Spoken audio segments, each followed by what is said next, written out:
कृष्णा कृष्णा हरे हरे हरे राम राम राम हरे हरे। श्रील प्रभुपाद की जय। हरे कृष्ण।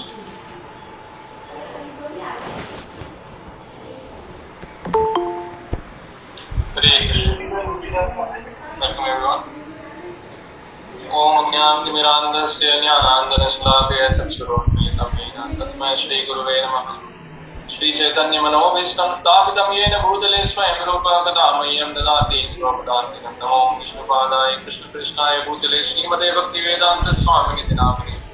नमस्ते सरस्वती देवे गौरवाणी प्रचारिणे निर्विशेषशून्यवादी पाश्चात्यदेशतारिणे। जय श्री कृष्ण चैतन्य प्रभु नित्यानंद श्री अद्वैत गदाधर श्रीवासादि गौर। हरे कृष्णा कृष्ण कृष्ण हरे हरे हरे राम राम राम हरे हरे। हरे कृष्ण कृष्ण कृष्ण हरे हरे राम राम राम हरे कृष्ण कृष्ण कृष्ण हरे हरे राम राम राम हरे हरे। हरे कृष्ण कृष्ण कृष्ण हरे राम राम हरे कृष्ण कृष्ण कृष्ण हरे राम राम। सभी पधारे हुए भक्तों का स्वागत है। और आज की कक्षा स्टार्ट करने से पहले मैं आप सभी से ये प्रार्थना करना चाहता हूँ कि आप अपने आशीर्वाद से मुझे रक्षित पोषित रखिए कि आज जो भी मैं बोलूँ वो सभी तरीके से शास्त्र सम्मत हो, गुरु परंपरा में जो हमने सीखा है उसके सम्मत हो, और वो भगवान कृष्ण की इंद्रियों को सुख प्रदान करे। जितने भी भक्त आए हैं सभी को सुख प्रदान करें। तो मेरी खुद के अंदर आत्मा का जो है उसको साफ करे कि मैं जो भी मैं बोल पा रहा हूँ उसको मैं अपने जीवन में उतार पाऊँ और उसको समझ पाऊँ। तो आज हम स्टार्ट करते हैं भगवद गीता चैप्टर 1। वांछा कल्पतरुभ्यश्च कृपा सिन्धुभ्यश्च पतितानां पावनेभ्यो वैष्णवेभ्यो नमो नमः। सो भगवद गीता चैप्टर 1 हम लोगों ने लास्ट टाइम बस थोड़ा सा ये देखा था कि शास्त्र की महिमा क्या होती है। शास्त्र की महिमा हम लोग क्यों देखते थे, ताकि हमारा थोड़ा आस्था बढ़े कि हम लोग जिन शास्त्रों को भगवद गीता जैसे कि शास्त्र शिरोमणि है, जैसे श्रीमद् महापुराण, जितने भी पुराण हैं उन सब में सबसे ऊपर रखा जाता है श्रीमद् भागवतम को। तो श्रीमद् भागवतम जैसे कि पुराणों में सबसे ऊपर है, उसी तरीके से जितने भी उपनिषद हैं उन सभी उपनिषद में जो भगवद गीता माना जाता है, भगवद गीता को सबसे टॉप मोस्ट उपनिषद माना जाता है, सबसे ऊपर का उपनिषद माना जाता है। उपनिषद क्या होते हैं? जितने भी पुराणों की व्यास देव जी ने रचना की उन सभी पुराणों में से जो बहुत ही अच्छी बातें हैं, जो बहुत ही अच्छी इंफॉर्मेशन है, या जो बहुत ही अच्छी अपने जीवन में अप्लाई करने की चीज है, उनको व्यास देव जी ने फर्दर मतलब उनको फिर पुराणों से निकाल के उपनिषद के रूप में बांटा। तो उन्हीं उपनिषद में से जो मेन उपनिषद है, जैसे कि इसमें एक ऐसा श्लोक भी आता है कि भगवान कृष्ण जो है वो ग्वाले हैं जिन्होंने की सारे उपनिषद रूपी गायों को धोया, मतलब जो दोहना बोलते हैं ना, तो भगवान ने उनको दोहा। और जब भगवान ने जितने भी उपनिषद रूपी गायों को दोहा तो उनमें से जो फाइनल जो अमृत निकला उसको बोला गीता उपनिषद। इसको गीता उपनिषद भी बोला जाता है। और भगवद गीता जो है हमने और भी महिमा देखी थी कि भगवद गीता जैसे कि बहुत से भगवद गीता महात्म्य में जिस तरीके से आता है कि जो जहाँ पर जिस घर में या जिस इंसान के द्वारा भगवद गीता का नियमित पाठ किया जाता है वो इंसान के सारे बुरे कर्म माफ हो जाते हैं, उसको कभी नरक की यातना नहीं झेलनी पड़ती, यमराज के वहां पे कभी उसका डिस्कशन तक नहीं होता है। और भगवद गीता जैसे हमने पिछली बार भी देखा था कि भगवद गीता केवल अर्जुन और श्री कृष्ण के बीच का संवाद ही नहीं है, वो हमारे भी जीवन में रेगुलर टाइम टू टाइम हमेशा चलने वाली बात है। वो हमारे भी जीवन में कहीं ना कहीं हम लोग देख सकते हैं कि हमेशा वो चीज चल रही होती है। तो आज हम ये देखेंगे कि भगवद गीता में जो शुरुआत है, हम वर्ष नंबर 1 पे आज फोकस करेंगे, 1.1, यानी कि श्लोक नंबर, सबसे पहला श्लोक भगवद गीता के 700 श्लोकों में से ये पहला श्लोक बोला गया है धृतराष्ट्र द्वारा। ठीक है, तो जो धृतराष्ट्र थे उन्होंने पूरे भगवद गीता में 700 श्लोक में से केवल एक श्लोक बोला।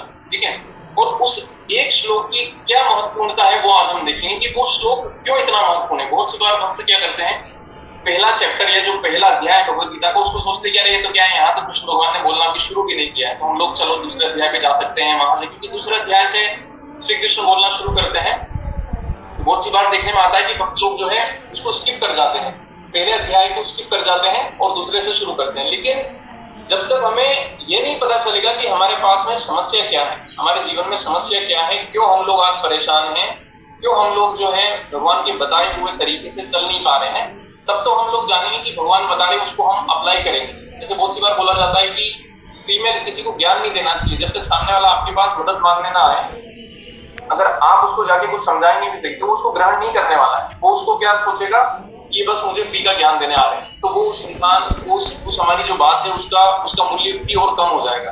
तो उसी से हमको क्या पता चलता है कि जब भगवत गीता के हम पहले श्लोक को समझेंगे कि धृतराष्ट्र ने किस भावना में श्लोक बोला, और इस श्लोक से हमें कैसे पता चलेगा कि भगवत गीता सुनने की किसको जरूरत है और किसको जरूरत नहीं है।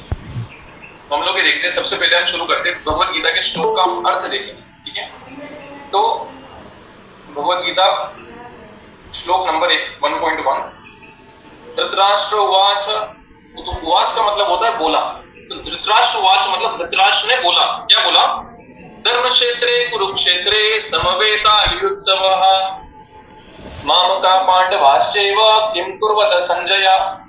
तो धर्म क्षेत्र और कुरुक्षेत्र, देखिए सबसे पहला शब्द हमने पिछली बार भी देखा था कि सबसे पहले धृतराष्ट्र ने धर्म क्षेत्र बोला। ठीक है, कुरुक्षेत्र में जहां पे जिस भूमि में ये युद्ध हो रहा है उसको कुरुक्षेत्र भूमि बोलते हैं, जहां पे महाभारत का युद्ध हुआ। तो धृतराष्ट्र ने कुरुक्षेत्र से पहले बोला धर्म क्षेत्र। तो इसको देखेंगे कि किस तरीके से धृतराष्ट्र के दिमाग में क्या चल रहा है कि वो धर्म क्षेत्र, इसको पहले क्यों इतना ऐसा क्या है कि उन्होंने इसको धर्म क्षेत्र बोला जबकि उनके खुद के पुत्र अधर्मी है। तो धर्म क्षेत्र बोलने की क्या जरूरत आ रही थी कुरुक्षेत्र को? समवेता का मतलब होता है कि एकत्रित हुए, और युयुत्सव का मतलब होता है कि युद्ध करने के लिए। ठीक है, और माम का मतलब मेरे पुत्र, और पांडवाश्चैव मतलब पांडु, मेरे जो भाई हैं पांडु, उनके पुत्र जो एकत्रित हुए। किम कुर्वत संजय, उन्होंने वहां पे एकत्रित होकर क्या किया। अब आपको अगर कोई ऐसे बोलेगा कि भाई आप कहीं पे खाना खाने गए, आप लोग टेबल पे बैठे, आपके सामने थाली आई, फिर आपने क्या किया, तो आपको लगे तो मूर्खतापूर्ण क्वेश्चन है। जब अगर हम कहीं पे गए, खाना खाने गए, थाली आई सामने, सारा खाना आ गया, तो अब तो खाना ही खाना है। तो जब आप अगर ये मूर्खतापूर्ण क्वेश्चन है, ये अगर मूर्खतापूर्ण प्रश्न है, इसको भगवत गीता में क्यों जगह दी गई, वो भी सबसे पहला श्लोक क्यों बनाया गया, भगवत गीता का सबसे पहला श्लोक क्यों इसको बनाया गया, वो भी धृतराष्ट्र के द्वारा बोली गई लाइन, क्योंकि उससे हमको ये समझ में आएगा। इसका जैसे कि हम अर्थ देखते हैं, तो हे संजय, मेरे पुत्र और पांडु के पुत्रों ने कुरुक्षेत्र के तीर्थ स्थान पर युद्ध करने की इच्छा से एकत्रित होने के बाद क्या किया। ठीक है, तो हमको यहाँ से धृतराष्ट्र की भावना ये पता चलती है कि धृतराष्ट्र क्या है। धृतराष्ट्र इस समय पे बहुत ज्यादा डरे हुए हैं। धृतराष्ट्र क्यों डरे हुए हैं, ये हम अगर थोड़ा सा पीछे जाएंगे। ठीक है, ये जो महाभारत का जो युद्ध हुआ है, इसके जस्ट पहले क्या हुआ था, विराट में जो जो मत्स्य देश में, राजा विराट का जो देश था मत्स्य देश, तो मत्स्य देश में पांडवों का जो आप देखेंगे कि पांडवों का सामना हुआ था कौरवों के साथ जब वो अज्ञातवास में थे। ठीक है, तो वहां पे कुछ एक ऐसी घटना हुई कि जिसकी वजह से धृतराष्ट्र अभी भी डरे हुए हैं। ठीक है, यहाँ पर हम ये देखते हैं कि जब वहां पे क्या हुआ था कि जब पांडवों को अज्ञातवास मिला हुआ था, मतलब पांडवों को 12 साल तो वनवास था, और जो एक आखिरी का साल बचा था 13वां साल, उसमें उनको जाना था अज्ञातवास में। तो अज्ञातवास में जब पांडवों को जाना था, तो उसमें ये उसमें कंडीशन थी, या ये उसमें बोल सकते हैं शर्त थी कि अगर कौरवों ने इनको ढूंढ लिया उस अज्ञातवास के दौरान, तो इनको वापस से 12 साल जो है वनवास में जाना पड़ेगा, और फिर से एक अज्ञातवास आएगा, और फिर से ढूंढ लिया तो फिर से 12 साल। तो मतलब दुर्योधन जो है बिल्कुल हाथ धो के पीछे पड़ा हुआ था कि मैं कैसे भी इनको 12 साल वापस वनवास में भेजूं। क्यों? क्योंकि वो मतलब पापी और एक कपटी आदमी था, जो कि मतलब दूसरों का दुख देख के खुश होता था, ऐसा था दुर्योधन। तो उसको हम बोल सकते हैं कि अधर्मी था। एक अधर्मी इंसान की ऐसी इच्छा होती है, जब दूसरा परेशानी में हो, जब दूसरे के जीवन में परेशानी चल रहा हो, तो वो खुश होता है। एक अधर्मी आदमी की यही एक खास बात होती है कि जब वो मतलब कपट से, छल कपट से ये सारी चीजें करता है। तो क्या हुआ कि जब वहां पे अज्ञातवास का समय चल रहा था, तो उस समय अज्ञातवास के समय में दुर्योधन के लिए बहुत इंपॉर्टेंट हो गया था कि कैसे भी करके पांडवों को ढूंढे। तो उसने क्या किया, अपने दूत भेज दिए, पूरे भारतवर्ष में अपने दूत दुर्योधन ने भेजे, लेकिन कहीं से कोई सूचना नहीं आई। दुर्योधन बड़ा खुश होने लग गया कि चलो, मैं तो सोच रहा था उनको ढूंढ के वापस वनवास भेजूंगा, लगता है कि पांडवों को तो जो है जंगल के जानवर और इन सब लोगों ने खा के और खत्म कर दिया। तो वो आनंद मनाने लगा, लेकिन उससे पहले उसने सोचा कि मैं जाके गुरु द्रोणाचार्य से पूछता हूँ कि मतलब उनको क्या लगता है। द्रोणाचार्य जी ने बोला कि देखो, पांडवों के जो हस्त की लकीर है, उससे मैं ये जानता हूँ कि उनके एस्ट्रोलॉजिकल चार्ट यानी कि जो उनका बोलते हैं ना ज्योतिष, उनके ज्योतिष के अनुसार बहुत लंबी उम्र है। तो आप ये मत समझिए कि जिसकी लंबी उम्र ज्योतिष के अनुसार है वो कोई जानवरों से या ऐसे ही बहुत आसानी से किसी द्वारा मार दिया जाएगा। मुझे नहीं लगता पांडव मरे। तो दुर्योधन ने सोचा विष्णु पितामह के पास जाके पूछते हैं। विष्णु पितामह ने बोला कि पांडव, और वो भी मर गए, वो भी जंगल में, संभव ही नहीं है, हो ही नहीं सकता कि पांडव जंगल में मर गए हो। तो उसी समय एक दूत आता है और एक दूत जो है दुर्योधन को क्या खबर सुनाता है, वो दूत दुर्योधन को ये खबर सुनाता है कि विराट देश में, मत्स्य देश में, जो विराट राजा विराट का जो देश था, वहां पे एक जो था कीचक नाम का बहुत बड़ा महारथी था। ठीक है, कीचक बहुत बड़ा महारथी था और उस कीचक की हत्या कर दी गई है। किसके द्वारा हत्या कर दी गई है? एक स्त्री को लेके विवाद हुआ जिसके तहत उसकी हत्या कर दी गई और वहां पे 2-3 लोग और भी शामिल थे उसमें। तो दुर्योधन ने सोचा कि कीचक जो कि इतना बड़ा महारथी था, उसको या तो बलदेव मार सकते थे या फिर उसको भीम मार सकता था, या एक और भी एक थे वो मार सकते थे। तो उन्होंने बोला कि जो भीम के अलावा, जो भीमसेन के अलावा जो दूसरे दो थे वो तो कीचक को मारेंगे नहीं, क्योंकि कोई कारण है नहीं अभी। तो यानी कहीं ना कहीं हो सकता है कि वहां पे भीमसेन ने ही कीचक को मारा है। तो दुर्योधन को जैसे ये पता चला तो उसने क्या किया, अपनी पूरी आर्मी, पूरी कौरव सेना भेज दी कि जाओ विराट देश में जाओ, वहां पे आक्रमण कर दो। और विराट देश में जब आप आक्रमण करोगे तो वहां पे उनको, पांडवों को भले मारो भी मत, फर्क भी नहीं पड़ता, मैं तो बोल रहा हूँ मारो भी मत, खाली बस उनको ढूंढ लो कि हाँ भाई हमने ढूंढ लिया, आपका अज्ञातवास जो है भंग हो गया, अब आपको वापस से 12 साल जाना पड़ेगा। पूरी पांडव सेना, पूरी कौरवों की सेना वहां पर जाने के लिए तैयार हो गई, आक्रमण करने के लिए। उसी बीच में जो राजा विराट था उसका एक और दुश्मन था, सुशर्मन। तो राजा सुशर्मन जो था उनका दुश्मन था। तो उसको जब पता चला कि दुर्योधन आक्रमण करने वाला है राजा विराट पे, तो उसने बोला कि भाई दुश्मन का दुश्मन जो है मेरा दोस्त हो गया है, तो आप आइए, मैं भी हमला करता हूँ वहां पे, तो क्या दिक्कत है, अपन दोनों मिलके करते हैं, बिल्कुल उनको पछाड़ डालेंगे। तो दुर्योधन बोला ठीक है, अच्छी बात है, कोई बात नहीं। तो सुशर्मन ने पहले हमला किया, और कहां से हमला किया? बैक साइड से हमला किया, जो राज्य था उसके पीछे की ओर से हमला किया। और वहां पे क्या था, इस राज्य में ये जो मत्स्य देश था, इसके अंदर में पांडव सारे रह रहे थे। कैसे रह रहे थे?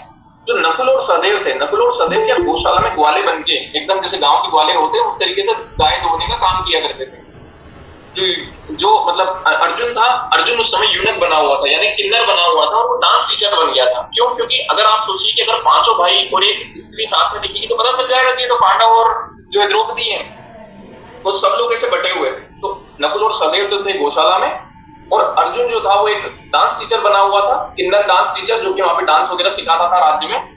और उसके बाद में जो द्रौपदी थी वो भी राज्य के अंदर वहीं पर थी, कुछ उसने भी ड्यूटी ले रखी थी, और इसी तरीके से मतलब युधिष्ठिर महाराज भी वहीं पे थे। तो सभी लोग ऐसे बटे हुए थे, अलग अलग क्रियाओं में बटे हुए थे। तो जब राजा के पास में सूचना आई सुशर्मन की सुशर्मन ने अटैक कर दिया और वहां से गौशाला से गाय चुरा रहा है, तो युधिष्ठिर महाराज वहीं पे थे। उन्होंने बोला कि अरे राजा जी, जो वहां पे हमारे 2 ग्वाले हैं ना, बहुत शानदार ग्वाले हैं, वो आप उनकी चिंता मत करो, वही उनको संभाल लेंगे सुशर्मन को। राजा ने बोला ठीक है। अकेले 2 ग्वालों ने पूरी सुशर्मन की सेना को भगा दिया। किन्होंने? नकुल और सहदेव। तो नकुल और सहदेव अकेले इतने काबिल थे कि पूरी सेना से लड़ ली सुशर्मन की, भगा दिया। अब आप सोचिए, सुशर्मन की सेना भी कोई छोटी मोटी नहीं रही होगी कि उसने दुर्योधन जैसे कोई किसी इंसान के साथ में पार्टनरशिप करता है या जो है साझेदारी करता है, तो किसी ऐसे व्यक्ति के साथ में करता है जो अपने लेवल का हो। तो सुशर्मन की सेना को 2 भाइयों ने भगा दिया। ठीक है, तो दुर्योधन ने क्या किया, सामने से अटैक किया मत्स्य देश पे। जब अटैक किया तो जब तक सूचना आई यहाँ पे, तो राजा उस समय जो राजा विराट थे वहां पे उपस्थित नहीं थे। और राजा विराट का जो पुत्र था वो बहुत ही इंटरेस्टिंग कैरेक्टर है। वो जो पुत्र था उसका नाम क्या था? उत्तर कुमार। तो उत्तर कुमार जो था बहुत ही ज्यादा डींगे हाँकने वाला इंसान था। उत्तर कुमार ने जो है वहां पहले से ऐसी हवा बना रखी थी कि अरे मैं तो ऐसा शानदार योद्धा हूँ, मैं तो ऐसा युद्ध करता हूँ कि मेरे नाम से लोग कांपते हैं, और जो मैं युद्ध में जाता हूँ मुझे जब ऐसे तलवार से ऐसे कुछ मेरा कटता है तो मुझे दर्द नहीं होता, मुझे आनंद आता है। यही तो एक वीर योद्धा की निशानी है। इस तरीके से बहुत डींगे हाँक रखी थी उत्तर कुमार। अब उसके पिता थे नहीं, उत्तर कुमार के पास खबर आई, उत्तर कुमार घबरा गया कि अब मैं क्या करूं, ये तो मुश्किल की सिचुएशन बन गई, अब मैं कैसे इसको हैंडल करूं। तो वहां पे जो वो स्त्रियों के सामने डींगे हाँकता था, जो भी वहां पे महल के अंदर में जो दासियां थी, जो स्त्रियां थी, जो उसकी सेवा में लगी रहती थी, तो उनके सामने तो उन्होंने बोला कि अरे जाइए जाइए उत्तर, हम तो आपको देखना चाहते हैं, आप तो युद्ध देखना चाहते हैं, आप तो इतने महान योद्धा हैं, हम तो देखना चाहते हैं आप कैसे युद्ध करेंगे। तो अब इधर तो उत्तर कुमार की हवा टाइट हो रही है कि अब मेरे को क्या करना चाहिए, मैं कैसे ये करूं। तो उन्होंने ये क्या बहाना बनाया कि अगर मुझे कोई एक अच्छा सारथी मिल जाए तो ये युद्ध करने में मुझे कोई दिक्कत नहीं, पर क्या है ना, अभी कोई सारथी नहीं है, कौन चलाएगा ये जो रथ है मेरा, कौन चलाएगा। तो इतने में द्रौपदी वहां आती है और द्रौपदी उत्तर कुमार की जो बहन थी उनसे बोलती है कि अपने भाई को जाके बोलो कि ये जो हमारा डांस टीचर है, जो हमारा किन्नर डांस टीचर है, ये थोड़ा बहुत रथ चलाना जानता है।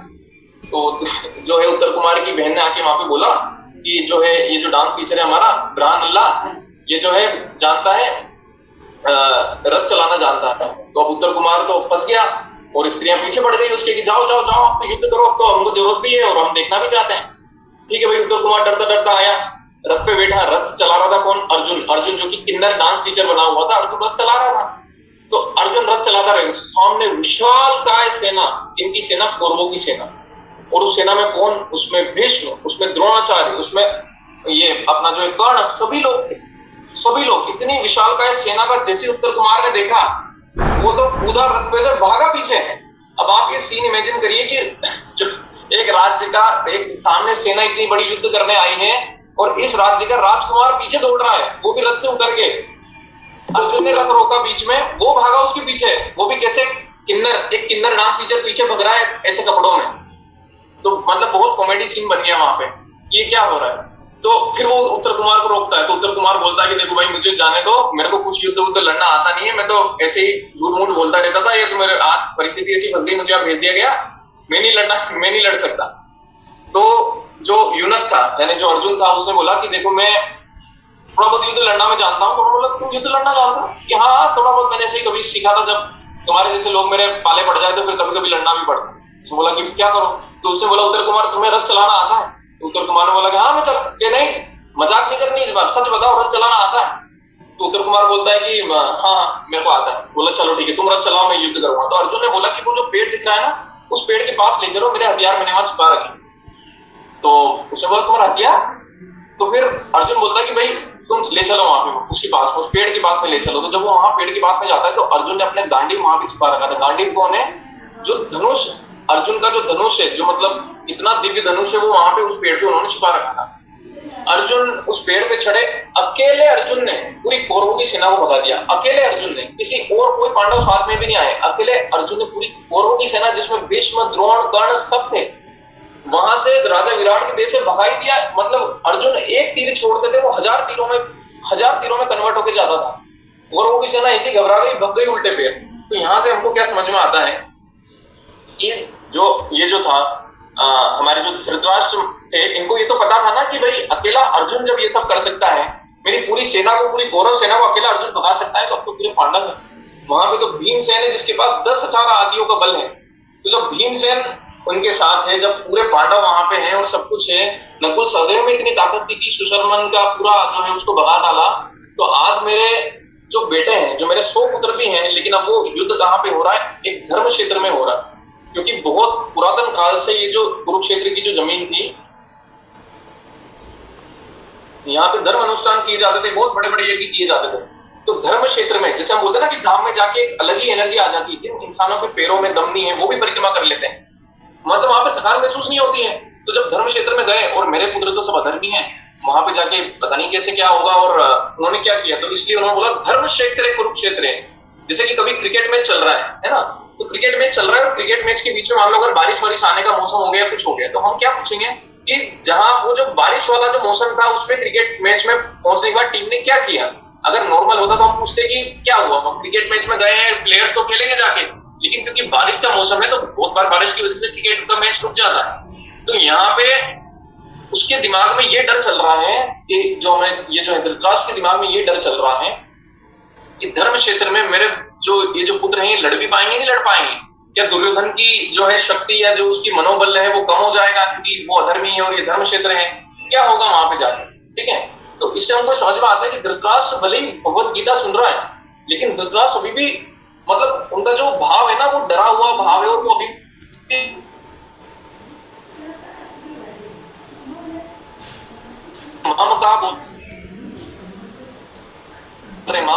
उनकी मानसिकता बनी हुई है। ये जो धृतराष्ट्र वर्ड है, धृतराष्ट्र वर्ड को हमको समझना बहुत ज्यादा जरूरी है, क्योंकि अगर हम इस एक शब्द को समझ जाएंगे तो हमें बहुत कुछ समझ में आएगा कि भगवत गीता समझने के लिए हमें कैसी भावना की जरूरत होती है। देखो, जो धृत का मतलब होता है जोरदार, मतलब एकदम कस के पकड़ना, धृत मतलब कस के पकड़ना, जैसे धरना बोलते हैं ना, धर लिया हमने, पकड़ लिया उसको जोर से। और राष्ट्र का मतलब होता है जो भी आपका देश है, उसके लोग हैं, उनकी संपत्ति है, सब कुछ। तो धृतराष्ट्र का एक जो पॉजिटिव मतलब जो सकारात्मक मीनिंग तो क्या हो सकता है, एक ऐसा इंसान जो अपने राज्य को पकड़ के रखे, मतलब एकदम उसका अच्छा शासन करे, ठीक है, बहुत अच्छे से उसका शासन करे। लेकिन इसी का एक नकारात्मक मीनिंग या नेगेटिव मीनिंग धृतराष्ट्र का क्या हो सकता है, एक ऐसा इंसान जो इतना मूर्ख है कि हर परिस्थिति में बस अपने जो अटैचमेंट है, अटैचमेंट मतलब कि हमारा जो मोह ममता है, अरे ये मेरा है वो मेरा है, मतलब बहुत से लोग हम देखते हैं कि मौत के इतने करीब आ चुके हैं, लेकिन आज भी उनका जो ममत्व है या जो उनके जो मोह माया है वो अपने धन से, अपने पुत्रों से, अपने पुत्री से, अपने परिवार से जाता नहीं है। तो धृतराष्ट्र एक उसका एग्जाम्पल हमको यहाँ पे दिखाते हैं कि किस तरीके से, अरे आदमी खुद अंधा है, आदमी खुद अंधा है, वो क्या भोग करेगा एक राज्य का, वो भी राज्य का कैसे भोग करेगा, खुद की आंखों में नहीं है, खुद अंधा है, वो क्या भोग करेगा। लेकिन आप सोचिए कि वो फिर भी इतना चिंता में है कि मेरे पुत्र जो है राज्य के राजा बनेंगे कि बनेंगे, या पांडव जो है वापस से वनवास जाएंगे कि नहीं जाएंगे। तो जो धृतराष्ट्र की जो मेंटेलिटी है या उसकी मानसिकता है वो हमको देखने को मिलती है कि किस तरीके से धृतराष्ट्र जो है एक मतलब मूर्ख व्यक्ति है, और मूर्ख व्यक्ति होने के साथ साथ वो जो आंखों से तो अंधे हैं, वो आध्यात्मिक तरीके से भी अंधे हैं, आध्यात्मिक तरीके से भी अंधे हैं। पिछली बार हमने इस चीज के बारे में बात की थी लास्ट क्लास में कि भगवान का जो ये दिव्य ज्ञान है ये हमको सही जगह से लेना है। हमने दो चीजें बोली थी, सही जगह से लेना है और सही ज्ञान लेना है, ठीक है, ये दोनों बातें बोली थी। यानी कि एक तो सही जगह से, यानी जो बोलने वाला हो उसका पीछे कोई भी दूसरा भाव ना हो कि मेरे को पैसा मिल जाए, मेरा नाम बढ़ जाए, मेरा कुछ हो जाए, वो मतलब शुद्धता से आपको केवल इसलिए बोले कि आपका भला हो। सेकंड चीज हमने जो बोली थी वो ज्ञान सही होना चाहिए, ज्ञान गलत नहीं होना चाहिए, ज्ञान शास्त्र सम्मत होना चाहिए। यानी कि यहाँ तो भगवान कृष्ण से आ रहा है, तो जो भगवत गीता जो बोली जा रही है आप देखोगे तो भगवत गीता एक तो क्या हो रहा है, भगवत गीता एक्चुअली में जो महाभारत जो चल रहा है वो कहाँ चल रही है, कुरुक्षेत्र में चल रही है। लेकिन धृतराष्ट्र जो है वो तो कुरुक्षेत्र में बैठे नहीं है, वो तो अंधे हैं, वो जाके करेंगे क्या वहां पे, वो कहाँ बैठे हुए हैं, वो हस्तिनापुर में बैठे हुए हैं। और उनके कमरे में कौन है, संजय। तो संजय कौन है, संजय कोई नॉर्मल पर्सनैलिटी नहीं है, संजय कौन है, व्यास देव के शिष्य हैं। और व्यास देव से उनको वरदान प्राप्त था कि जब सही समय आएगा तो तुम्हें भगवान कृष्ण की दिव्य लीलाएं अपने हृदय में स्फुरित होती दिखाई देंगी। तो व्यास देव का वरदान प्राप्त था, तो इसके संजय यहाँ पे कमरे में बैठे हुए देख पा रहे थे कि वहां पे क्या हो रहा है, ठीक है। जैसे आजकल हम सीसीटीवी कैमरा होता है ना कि बहुत दूर कहीं कुछ चल रहा है और हम हमारे उसको देख रहे हैं कि हाँ भाई हमारे घर की निगरानी वगैरह कर रहे हैं। तो पुराने जमाने में उस तरीके से धृतराष्ट्र को संजय देख के बता रहे थे कि कुरुक्षेत्र की भूमि में अभी क्या हो रहा है। और यहाँ पे धृतराष्ट्र जो है डरे हुए, क्या डरे हुए हैं कि मेरे पुत्रों का क्या हुआ, अरे पांडव एक अकेला अर्जुन जब इतना शक्तिशाली है तो मेरे पुत्रों का तो क्या हाल करेगा वो वहां पे, जब उनके सामने इतने बड़े बड़े और जिन लोगों के साथ में पांडवों ने अपनी पार्टनरशिप करी थी वो भी बहुत ऐसे मतलब शूरवीर योद्धा था। जब ऐसे लोग जब कौरवों की सेना के सामने आएंगे तो क्या रह जाएंगे कौरव, और मतलब क्या ही बचेंगे। तो वो बहुत डरे हुए थे। और फिर जो जमीन जो जगह थी जहाँ पे युद्ध हो रहा था वो युद्ध भी जो है पूरा एक धर्म वाली जगह पे हो रहा था कि जहाँ पे कि धर्म क्षेत्र है, तो वहां पे धृतराष्ट्र का तो डरना जो है वो स्वाभाविक है। तो जब वहां पे मतलब जिस तरीके से वहां पे ये युद्ध जब हुआ कि धृतराष्ट्र ने बोला, तो संजय जो है वहां पे कमरे में बैठे हुए वो उनको देख के बता रहे हैं कि वहां पे क्या चल रहा है, ठीक है, वहां पे क्या चल रहा है संजय बता रहे हैं। और यहाँ पे क्या चल रहा है, यहाँ पे भगवान कृष्ण और अर्जुन साथ में एक रथ में हैं और अब ये जो है महाभारत का युद्ध यहाँ पे शुरू होने वाला है, ठीक है। तो भगवत गीता अर्जुन ने भी सुनी। अर्जुन ने किनसे सुनी, भगवान कृष्ण से सुनी। यानी कि बोलने वाला सही है, भगवान कृष्ण बोल रहे हैं, सही बात है, और जो ज्ञान है वो भी सही है, भगवान से डायरेक्ट ज्ञान आ रहा है तो ज्ञान भी सही है। लेकिन ये दोनों चीजें तो धृतराष्ट्र के साथ भी है। धृतराष्ट्र ने संजय से सुना, संजय भी पवित्र इंसान है, भगवान के भक्त हैं और भगवान व्यासदेव के चेले हैं, तो उसमें कोई कमी नहीं है उनके भी। और सेकंड चीज, ज्ञान भी भगवत गीता ही है। जो सेम भगवत गीता भगवान ने अर्जुन को बोली वही सेम भगवत गीता धृतराष्ट्र ने भी सुनी। लेकिन आपको पता है अर्जुन तो 45 मिनट या जो भी समय में भगवत गीता भगवान ने बोली उसके बाद में अर्जुन का तो हृदय परिवर्तन हो गया। जहां अर्जुन का जो डिटर्मिनेशन है, जहां अर्जुन का जो दृढ़ निश्चय है लड़ने का, वो जब छूटने लग गया था, लेकिन भगवान की भगवत गीता सुन के उनमें वापस शक्ति आ गई, उनको पता चल गया मेरा धर्म क्या है, मुझे क्या करना है। लेकिन वही चीज जो है जब बात आती है धृतराष्ट्र की, तो धृतराष्ट्र ने भी पूरी भगवत गीता सुनी, लेकिन उनके साथ में क्या हुआ, जब पूरा महाभारत का युद्ध खत्म करके जब पांडव उनके पास आए तो उन्होंने बोला कि भीमसेन मैं तुम्हें गले लगाना चाहता हूँ। और क्या किया, वो तो भगवान कृष्ण अगर बीच में नहीं होते तो भीमसेन का चूरमा बना देते धृतराष्ट्र। भगवान कृष्ण ने भीमसेन को रोका कि आप मत जाइए, और उन्होंने क्या किया कि लोहे का जो वहां पे पुतला खड़ा हुआ था उसको गले लगवाया। और धृतराष्ट्र ने उस लोहे के पुतले को पूरा नस्तो नाबूद कर दिया, इतना जोर से उसको गले मतलब उसको ऐसे दबाया। क्यों? क्योंकि भीमसेन ने मारा था दुर्योधन को। तो पूरी भगवत गीता सुन ली, बिल्कुल अच्छे इंसान से सुन ली, लेकिन उसके बाद भी हृदय परिवर्तन नहीं हुआ। इससे क्या समझ में आता है? इससे ये समझ में आता है कि अगर हमारी भावना गलत है, जिस वजह से हम भगवत गीता सुन रहे हैं, अगर हमारी भावना गलत है तो ये दिव्य ज्ञान कभी हमारे हृदय को परिवर्तन नहीं कर सकेगा। अर्जुन में परिवर्तन हो गया, वो क्यों हो गया वो भी हम डिस्कस करेंगे, लेकिन वही परिवर्तन हमको धृतराष्ट्र में एक रत्ती भर भी नहीं दिखा। क्यों नहीं दिखा? क्योंकि वो धृतराष्ट्र जो है कपटी इंसान है। वो ये जो दिव्य ज्ञान भी सुन रहे थे बस ये जानने के लिए सुन रहे कि मेरे बच्चे के साथ में क्या हुआ, वही उनका पहला सवाल है। उनको कोई मतलब नहीं है संजय ने क्या समझाया, भगवान ने क्या बोला, उनको बस क्या मतलब है कि मेरे को क्या, मेरे पुत्र को क्या हुआ, वो जीतेगी हारेगी क्या हुआ। ठीक है, तो उसी तरीके से जब हम लोग बहुत सी बार आध्यात्मिक ज्ञान लेते हैं, बहुत सी जगह लोग आध्यात्मिक ज्ञान लेने जाते हैं, कुछ लोग जाते हैं दिखावे के लिए, बस दिखाने के लिए, देखो हम कथा सुनने जाते हैं। बहुत लोग जाते हैं बस अपना स्टेटस मेंटेन करने के लिए, किसी और के प्रेशर में पड़ के जाते हैं कि अरे ये जा रहा है मुझे भी जाना पड़ेगा। लेकिन क्या ये सही भावना है? ये सही भावना नहीं है। जब हम कहीं पे भगवान का ज्ञान लेने जाएं तो हम इस भावना से जाएं कि हमारा उद्धार हो। जब हम वहां पे जाएं हम कुछ ऐसा प्राप्त करें जिससे हमारा हृदय परिवर्तन हो। ये जो कलमश जो हमारी जिंदगी में है, अगर हमारी जिंदगी पवित्र होती ना तो हम लोग पांडवों की तरह इतनी मुश्किलों के बावजूद भी भगवान से ये बोल सकते कि भगवान कितनी मुश्किलें दो, बस आप हमारे साथ रहो, हमें कोई चिंता नहीं। हमारा जीवन ऑलरेडी हमको पवित्र और बहुत ही ज्यादा आनंदमय लगने लगता है। लेकिन आज हमको हमारा जीवन आनंदमय क्यों नहीं लग रहा है? क्योंकि अगर हम लोग अध्यात्मवादी हैं भी सही, हम अध्यात्म को हो सकता है फॉलो भी करते हो सकता है हम लोग अध्यात्म को पढ़ भी रहे हो बहुत सालों से, लेकिन बात क्या है कि हमारी भावना अभी तक भी हमने वो नहीं बनाई। आज भी हम लोग अध्यात्म को भी फॉलो करते हैं, लेकिन साथ साथ में मन में जो है भोग की इच्छा बहुत है, या मन में जो है बस अध्यात्म के भगवान के पास भी जाते हैं तो क्या करने जाते हैं, उनको बस थोड़ा प्रसन्न करने जाते हैं कि मुझे ये दे दो, मुझे वो दे दो। भगवान से कुछ ना कुछ मांग रहे हैं, इसलिए भगवान के पास जा रहे हैं। तो भावना अगर हमारी सही होगी और सही जगह से हम लोग सुन रहे हैं तो हृदय परिवर्तन होना सुनिश्चित है। तो हमारी भावना बने। ये जो हम भगवत गीता का दिव्य ज्ञान लेने जा रहे हैं, अभी हम जो इस पूरे साल भर भगवत गीता की जो हम चर्चा करेंगे और आगे भी इस पूरे दिव्य ज्ञान को समझने के लिए हमारी भावना अच्छी होना बहुत ज्यादा जरूरी है। अब हम थोड़ा सा अर्जुन के बारे में देखते हैं कि अर्जुन क्या था। हमने पिछली क्लास में या पिछली कक्षा में ये सुना कि अर्जुन जो है ऐसे मतलब उनके पसीने आने लग गए, उनकी शरीर जो जलने लग गया, और वो भगवान से बोल रहे भगवान मेरा गला सूख रहा है, मेरा गांडीव, जिस गांडीव से उन्होंने पूरे कौरवों को भगा दिया, उनका आज गांडीव फिसल रहा है। मुझे बताइए कि क्या उनको डर है? इन सब कौरवों से उनको डर है? अरे इनको तो पहले हरा चुके हैं, वो इनको तो ऑलरेडी हरा चुके हैं वो। अर्जुन इनसे नहीं डरते थे, अगर डरते तो यहाँ युद्ध में आते ही नहीं। लेकिन अर्जुन को किस चीज से अर्जुन को डर लग रहा था, किस चीज से अर्जुन घबरा रहे थे? वो इससे घबरा रहे थे कि सामने मेरे ही तो लोग हैं, मेरे ही तो पितामह हैं, मेरे ही तो गुरु हैं, मेरे ही तो भाई बंधु हैं, मेरे ही तो मित्र हैं, और इनको जाके मैं अभी मारूंगा, ये राज्य भी मुझे मिल गया, मैं इसका क्या करूंगा? तो ऐसा कौन सोचता है? ऐसा कौन सोचता है? एक अच्छा इंसान सोचता है, जिसका हृदय अच्छा होगा। वो खुद की मुसीबत देख लेगा, दूसरे को परेशान नहीं करेगा जीवन में। उसको मतलब बहुत सी बार हमको लगता है ना कि अरे सामने से क्यों मांगे यार, मतलब उसको क्यों परेशान करे। तो जो लोग इस तरीके की भावना रखते हैं कि किसी को परेशान नहीं करना चाहते, किसी को कुछ उल्टा सीधा एक ऐसा शब्द भी बोलना नहीं चाहते, कठोर वचन भी बोलना नहीं चाहते जिससे किसी का हृदय पीड़ित हो, वो तो चलो एक हाई स्टैंडर्ड हो गया। लेकिन एटलीस्ट एक ऐसा इंसान जो कि कितना भी उसको फायदा मिल जाए, कुछ गलत करने के लिए तैयार नहीं, वैसा इंसान अर्जुन है। ठीक है, अर्जुन के मन में आप देखिए अर्जुन की जो अभी जो मानसिकता है वो कितनी ज्यादा कॉम्प्लिकेटेड सिचुएशन हो गई है। ठीक है, क्या कॉम्प्लिकेटेड सिचुएशन हो गई है या क्या जटिल समस्या बन गई है अर्जुन के सामने कि एक तो है कि अर्जुन को जो है युद्ध लड़ने के लिए आए थे, भाई सभी लोगों को बुलाया है, आपने भी जो अपने मित्रगण बनाए, दूसरे राजाओं के साथ में संधि करिए, आओ कौरवों से लड़ते हैं। अब मुझे बताओ कि जैसे आजकल हम लोग जो एक पॉलिटिकल पार्टी जो हमारी जो ये जो होती है ना पॉलिटिकल पार्टी जो होती है, जैसे बीजेपी हो गई, कांग्रेस हो गई, जो भी हो गई, ये सारी पार्टीज हो गई।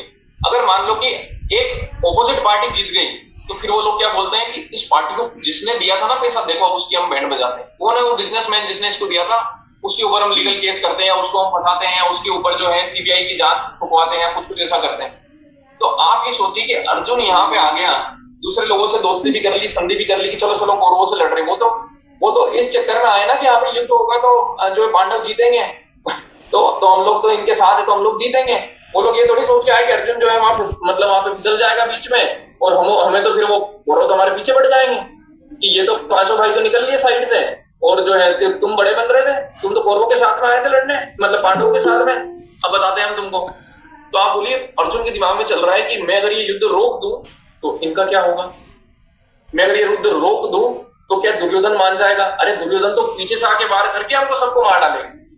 मैं अर्जुन ने एक क्षण के लिए भी अपने जान की परवाह नहीं की। अर्जुन को यह चिंता नहीं थी कि मुझे मार देंगे क्या, वो तो निहत्था मरने के लिए तैयार था। इस श्लोक भी आएगा अभी आगे चैप्टर में कि अर्जुन तो निहत्था मरने के लिए तैयार है, बट उसको क्या चिंता है कि इनका क्या होगा, दूसरों का क्या होगा, दूसरों का क्या होगा। तो एक इंसान जो हमेशा दूसरों के बारे में सोचता है, यानी हृदय से पवित्र इंसान है, वो इंसान भगवत गीता का ज्ञान सुनने और उसको समझने, अपने अंदर धारण करने के लिए सही इंसान, उसको ही ये ज्ञान सही से अंदर जाएगा।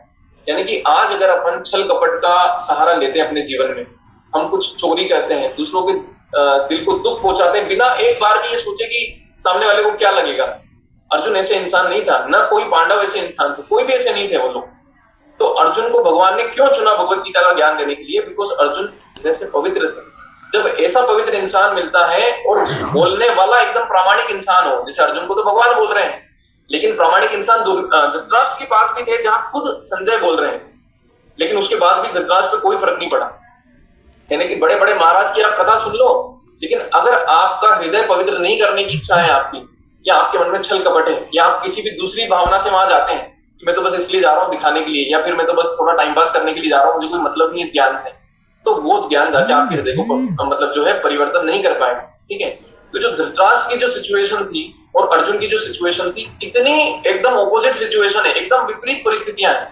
जहां धृतराष्ट्र को मतलब आप सोचो, अंधा होने के बावजूद उसको वो राज्य करके भी क्या कर लेगा। धृतराष्ट्र खाली नाम का राजा था, राजा तो दुर्योधन ही था, वो तो खाली नाम का बना हुआ था, लेकिन उसको इतनी मोह माया थी अपने पुत्रों से हुई और वो, कि ऐसा बोला जाता है शास्त्रों में कि अगर आपके घर का कोई भी आदमी कुछ पाप कर्म करता है, पूरे घर को उसका जुर्माना भरना पड़ता है। तो मैं हमारे गुरु महाराज को सुन रहा था, तो उन्होंने बोला कि एक ने ये सवाल किया कि गुरु महाराज, ये जो आपने ऐसा बोला तो पूरे घर को भरना पड़ता है जुर्माना, तो ये तो क्या बात हुई, ये तो सही नहीं हुआ भाई। जो मेरे घर में एक इंसान पाप कर्म कर रहा है तो उसको भरना पड़े, मैं क्यों भरूं उसका जुर्माना, मैंने तो नहीं किया। तो उन्होंने बोला कि तुम्हारे पिता या तुम्हारे दादा या तुम्हारे कोई भी जो भी इंसान है घर की, वो अगर कोई संपत्ति छोड़ के जाएंगे करोड़ों रुपए की, तो तुम लोगे कि नहीं लोगे। बोले कि हाँ लेंगे। तो बोले जब आप उनकी अच्छी चीजें लेने के लिए तैयार हो, तो ये भी याद रखो कि उनकी बुरी चीजें भी आपके साथ आने वाली। तो जब कोई हमारे घर का इंसान पाप कर्म करता है तो उसका फल पूरे घर वालों को मिलता है। तो इसलिए कभी भी हमको पाप कर्म न खुद करना चाहिए, न अपने घर वाले किसी इंसान को करने देना चाहिए। कौरवों ने पाप कर्म किया, उसका खजाना किसको भुगतना पड़ा, धृतराष्ट्र को भी भुगतना पड़ा, गांधारी को भुगतना पड़ा। कौरवों की सारी पत्नियां जो है विधवा हो गई। कितना वहां पे कितना शोक मना, कितना शोक मना। क्यों मना, खाली इन जो ये जो भाई थे दुर्योधन, जो था मेन, तो उनमें दुर्योधन और ये जो दुशासन और ये जो मेन लोग थे, इनकी पाप वृत्ति प्रवृत्तियों की वजह से सबको ये सब झेलना पड़ा। ठीक है, अभी हम लोग जो है तो हम देखेंगे कि कभी भी हमको ऐसी मानसिकता नहीं रखनी चाहिए कि मैं जो है जीवन में क्या है, मतलब कौन देख रहा है, भगवान तो देख नहीं रहे, क्या फर्क पड़ रहा है। अरे ये तो बहुत छोटे लेवल की बातें होगी कि भगवान देख नहीं रहे। जब देखेंगे तो आपको समझ में आएगा कि हमको जो है, जो आज जिस मानसिक समस्या से हम गुजर रहे हैं, जितना स्ट्रेस हमको होता है, और ये सब जैसे हमने पिछली बार भी बोला था कि ये सब इसी के परिणाम है। आज हम खुश क्यों नहीं है, आज हमारे हृदय में उतनी प्रसन्नता क्यों नहीं है जितनी ये वृंदावन के भिखारी के हृदय में। उसका यही कारण है कि हम लोग पवित्र नहीं है। आज भी हम लोग छल कपट करते हैं, आज भी हम लोग भगवान के चरणों में अपना सर्वस्व न्यौछावर करने के लिए तैयार नहीं है। वो सर्वस्व न्यौछावर करने की बात से तो पहले जो बेसिक बात आती है वो ये आती है कि हमारा हृदय पवित्र हो। थोड़ा भी हृदय पवित्र हो जाएगा तो भगवान की जो ज्ञान है वो धीरे धीरे अंदर जाना शुरू हो जाएगा। देखिए भगवान की जो कृपा है, जैसे बारिश आती है ना, तो बारिश आ रही है तो बारिश सभी के ऊपर बराबर रूप से गिरती है। ऐसा नहीं कि भाई जो है फलाने के घर पे मैं नहीं आऊंगी और किसी और के घर पे जो है बारिश खूब आएगी, ऐसा तो नहीं होता है, सभी के घर पे आती है। लेकिन क्या होता है कि कोई इंसान भगवान की जो कृपा है उसको कटोरा, अपना जो भीख का कटोरा है उसको सीधा रख के कृपा ग्रहण करता है कि भगवान मैं बहुत नीच हूं, भगवान मैं बहुत पापी हूं, आप मुझ पर कृपा करिए और मैं अपने आप को बदलूंगा। आज तक मेरे जीवन में जितने भी कर्म किए, ठीक है जो हो गया, गलती सबसे होती है। मैं भगवान अब से आपको सुनना शुरू करूंगा, मैं अब से आपके दिव्य ज्ञान से सबक लेना, अपने आप को सुधारना शुरू करूंगा। तो भगवान की कृपा तो बरस ही रही है, आप बस ये हाथ फैलाने की देर है, वो इकट्ठा होना शुरू हो जाएगी कृपा की उसमें। लेकिन वहीं अगर कोई भिखारी अपना कटोरा उल्टा करके रखे, भिखारी तो वो है लेकिन कटोरा अपना उल्टा कर रखा है, तो वो एक बूंद भी उसके कटोरे में नहीं जाने वाली। तो उसी तरीके से भगवान की कृपा तो सभी वक्त का सुनने को मिलती है, लेकिन धृतराष्ट्र तो नहीं बदले, और अर्जुन जो है 45 मिनट के अंदर इतनी बड़ी समस्या में भी भगवान ने उनका दिमाग खोल दिया। ये जो भगवत गीता है, भगवत गीता केवल जो है, ये भगवत गीता तीन स्तर पे चलती है। भगवत गीता 3 स्तर पे, क्या 3 स्तर है भगवत गीता के? सबसे पहला स्तर भगवत गीता का है कि भगवत गीता जो है वो बोली जा रही है किनके बीच में? भगवत गीता बोली जा रही है, भगवान जो है अर्जुन को उपदेश दे रहे हैं, ठीक है। सेकेंड स्तर है इसका क्या, कि धृतराष्ट्र को संजय सुना रहे हैं। क्या हो रहा है वहां पे? धृतराष्ट्र को संजय जैसे टेलीकास्ट करते हैं ना, ऐसे ब्रॉडकास्ट को करके संजय उनको सुना रहे हैं। और तीसरा स्तर क्या होता है? हमारे साथ में भगवत गीता जो डे टू डे चलती है। इसीलिए भगवत गीता जो है शास्त्रों में शिरोमणि माना जाता है। क्यों माना जाता है? जितने भी शास्त्र इस संसार में हैं, उन सब में से जो कुछ भी जानने की जरूरत है वो भगवत गीता अकेले में है। ये जो भगवत गीता अकेली है, भगवत गीता अकेले में वो सारा ज्ञान है जो आपको पूरे संसार के शास्त्रों से जानना है। पूरे संसार में इतने शास्त्र हैं, जो इतने पुराण हैं और इतने उपनिषद हैं कि हमारे पूरे बाल सफेद हो जाएंगे, पूरे बाल उड़ भी जाएंगे, तब भी हमारे पास समय नहीं हो सबको पढ़ने का। लेकिन कम से कम हम हमारे जीवन में शुरुआत कर सकते हैं भगवत गीता को पढ़ के, समझ के, इसकी इंपोर्टेंस समझने से, कि क्यों भगवत गीता जानने से मेरा जीवन भी जो है सही मार्ग पे आ जाएगा और भगवान क्या बोल रहे हैं मैं समझ जाऊंगा। तो ये हमको जानना जरूरी है कि किस तरीके से जो दिव्य ज्ञान है इसका आदान प्रदान होता है। और इसी के हमने अभी तक ये जो पहला सत्र तो खैर वो इंट्रोडक्शन था, पर यहाँ पर भी हम लोग पहली वर्ष जो पहला श्लोक है भगवान का, उसके ऊपर इतना ध्यान दे रहे हैं, ठीक है। एक छल कपट से हम एक बात ये देख सकते हैं कि एक दिन मुझे कहीं पे किसी ने एक ये बात बोली थी, मुझे वो बात बहुत उनकी सोचने लायक बात लगी कि उन्होंने मुझे बोला कि आजकल कौन ईमानदार है यार, आजकल वो आदमी ईमानदार है जिसको बेईमानी करने का मौका नहीं मिल रहा है। मैंने कहा कि क्या बात बोलती इन्होंने? तो उन्होंने बोला कि आज वो आदमी ईमानदार है जिसे बेईमानी का मौका नहीं मिल रहा है। यानी कि अगर कोई इंसान कोई ऐसी जगह है जहां कोई बेईमानी का कोई मौका नहीं दे रहा है तो ठीक है, वो ईमानदार रहेगा। लेकिन हर किसी की एक कीमत होती है कि भाई उस कीमत के बाद में वो भी थोड़ा घबरा जाता है, यार ठीक है चलो यार, अरे 1 करोड़, अरे मेरा मन तो नहीं है यार, गलत भी है, चल ठीक है ला दे, एक बार बस, अगली बार से नहीं, ठीक है, अगली बार से नहीं, एक बार बस, पहली और आखिरी बार। तो ये जो हम लोग जो करते हैं ना, ये इसको बोलते हैं कपट, और इसको बोलते हैं जो छल जो अपन कर रहे हैं। अगर हम ऐसी चीजें करते रहेंगे हमारे जीवन में, चोरी चकारी करते रहेंगे, लोगों को कष्ट पहुंचाते रहेंगे, या ये सब करते रहेंगे, तो हम लोग, हमारा हृदय उतना कोमल नहीं बन पाएगा कि हम लोग भगवान का जो दिव्य ज्ञान आ रहा है उसको एब्जॉर्ब कर सके, उसको अपने अंदर जो है धारण कर सके। तो भगवान का ज्ञान धारण करने के लिए जो क्लास है हमारी, जो कक्षा हो रही है, ये भगवान का ज्ञान धारण करने के लिए हमें पात्रता देने के लिए कि भगवान का ज्ञान पवित्र है, बोलने वाले अगर पवित्र हैं तो हमारे अंदर कब जाएगा? जब हम लोग हमारी जो है भावना को सही रखेंगे, ठीक है। तो यानी कि इस संसार में देखने को मिलता है कि कोई इंसान चाहे उसके पास में कितना भी धन आ जाए, ठीक है, और जितना आएगा उसको और भूख लगेगी कि यार मैं और कुछ पालूं, मैं और कुछ हड़प लूं, मैं और कुछ कर लूं। मतलब आखिरी समय तक वो कभी भी इनको छोड़ना नहीं चाहता, अपने बीवी बच्चों से मोह छोड़ना नहीं चाहता है, अपने जो है मतलब उनकी उम्र 60, 70, 80 साल सब कुछ हो गई, पर उनको जो है कभी भी ऐसी भावना मन में नहीं आती कि मैं अब जो है दान पुण्य करूं, मैं इस संपत्ति का मेरा बेटर यूज करूं, अच्छा इस्तेमाल करूं, कि जो है मेरा आगे जाके मेरी जो सदगति हो। ऐसा अभी जो हमारी जो एकादशी निकली, अभी पुरानी एकादशी, जो लास्ट एकादशी कौन सी निकली हमारी, परमा एकादशी की कथा में आता है। तो परमा एकादशी की कथा में जो ब्राह्मण की कथा है, उनकी पत्नी उनसे बोलती है कि पतिवर, जिस इंसान ने, वो शास्त्रों की बात ही बोलती है कि जिस इंसान ने अपने पुराने जन्म में पुण्य कर्म नहीं किए या दान दक्षिणा नहीं की, उस इंसान को जो है खराब परिस्थितियां, मतलब खराब घर वाले, यानी कि लड़ने झगड़ने वाले घर वाले। दूसरी चीज, उसको दरिद्रता, यानी कि पैसों की कमी रहेगी घर में। तीसरी चीज, उसको बीमारियां। ये सब जो चीजें होती है, ये सब कहां से आती है? हमारे पुराने जन्म के कर्मों की वजह से आती है। तो आज जो हम भोग रहे हैं, अगर आज हमारी परिस्थिति भगवान ने अच्छी दी है, तो हमको ये जानने की जरूरत है कि पुराने कर्म अच्छे थे, इसलिए अभी तक परिस्थिति अच्छी चल रही है। पर नहीं जानते हम लोग कब तक परिस्थिति अच्छी चलेगी। और आज अगर हम लोग दान दक्षिणा नहीं कर रहे हैं, हम क्या, बहुत से लोग जैसे बहाना मारते हैं ना, कर्म ही पूजा है, कर्म ही पूजा है, कर्म ही पूजा है, मैं तो जो कर रहा हूँ बस वही पूजा है, मुझे कोई पूजा करने की जरूरत नहीं। तो वो उनको फिर अगले जन्म में मालूम पड़ेगा कि कौन सा कर्म था और कौन सी पूजा थी। तो ये हमको समझना चाहिए कि ये ज्ञान लेने की हमको जो आवश्यकता है, उसके बाद में हम लोग भगवत गीता से हमारा जीवन सही से जीना सीखेंगे। जब हमको जीवन हमारा सही से जीना आ गया तो हम लोग भी अर्जुन की तरह वापस से उठ खड़े होंगे। तो अर्जुन का जो गांडीव धनुष था वो उनके दृढ़ निश्चय का प्रतीक था कि जिस गांडीव से वो पूरी सेना पहले भगा चुके हैं, आज वही गांडीव फिसल रहा है वहां पे बीच में जाते ही। युद्ध में जिस सबको देखा समझ नहीं आ रहा है क्या, तो हमारी जो आत्मा और परमात्मा के बीच में संवाद चल रहा होता है, हमारी आत्मा जो है हमेशा हमको बोल रही होती है बेटा मत कर, ये मत कर, मत कर, ये तू गलत कर रहा है, मत कर, तू बहुत ज्यादा काम कर रहा है, तू बहुत ज्यादा काम कर रहा है, तुझे समय नहीं मिल रहा है भगवान की पूजा अच्छे से करने का। पर फिर भी हम क्या करते हैं, हम लोग धृतराष्ट्र की तरह बन जाते हैं। हम लोग क्या है, एकदम धृतराष्ट्र की तरह अंधे बन जाते हैं। हम लोग अरे नहीं ये सब गलत बात है, मुझे कोई मतलब नहीं, मुझे खाली मेरे पैसे से मतलब है, मुझे खाली मेरे काम धाम से मतलब है, मुझे कोई मतलब नहीं है। तो हमारी जो धृतराष्ट्र वाली जो मानसिकता है ये जब जाएगी तब जाके अपन अर्जुन बन पाएंगे। हमें ये देखना है कि हम लोग अर्जुन बनने की दिशा में जा रहे हैं कि हम लोग धृतराष्ट्र बनने की दिशा में जा रहे हैं, कि हम लोग हमारे परमात्मा जो आत्मा और परमात्मा के बीच का जो संवाद है, ये भी एक भगवत गीता है जो हमेशा चल रहा है।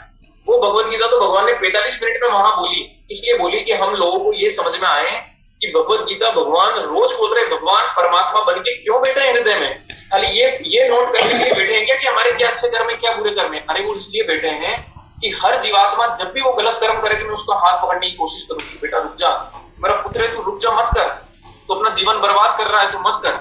लेकिन जब हम उस बात को नहीं सुनते हैं तो हम लोग क्या होते हैं, हम लोग मंद बुद्धि, हम लोग अंधे बन जाते हैं, किसी तरह बन जाते हैं, धृतराष्ट्र की तरह बन जाते हैं। फिर आखिर में क्या होता है, जब पूरी महाभारत वगैरह सब कुछ खत्म होती है तो धृतराष्ट्र को आखिर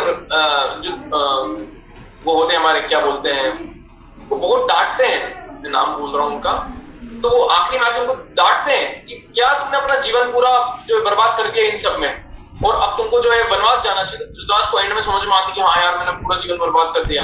तो भगवत गीता का जो ज्ञान है, या तो हम अभी ले लें, जिस भी उम्र में हम हैं, 10 साल 15 साल 20 साल 40 50 60 70 80 किसी भी उम्र में हम इस ज्ञान को या तो अभी ले लें, या फिर मरते समय में एंड टाइम पे बहुत ज्यादा पछतावा होने वाला, जैसे धृतराष्ट्र ने अपने Vidur ji, yes thank you, सो विदुर जी आके धृतराष्ट्र को बोलते हैं कि पूरा जीवन तुमने बर्बाद कर दिया, अब तो मूर्खतापूर्ण मत करो, चलो यहाँ से, डांट के बोलते हैं धृतराष्ट्र को। तब धृतराष्ट्र की नींद खुलती, कह हाँ मैंने मेरा पूरा जीवन कर दिया, मेरे सारे बेटे मारे गए, इतनी बुरी दुर्गति हो गई, पूरा सब कुछ छिन गया, उनकी सारी पत्नी हो गई, अब मैं क्या करूंगा, चलो मैं वन में जाता हूँ। वन में जाके फिर धृतराष्ट्र का हृदय परिवर्तन। तो ये जो वन में वो जाए पहले, अगर वो पहले ही चले जाते वन में, या अपने बच्चों को अगर वो राइट टाइम पे रोक देते जब वो गलत काम कर रहे थे, जो पिता अपने पुत्र को सही समय पे गलत काम करने से नहीं रोकेगा, बात में जैसे हमने बोला कि परिवार को भोगना पड़ता है।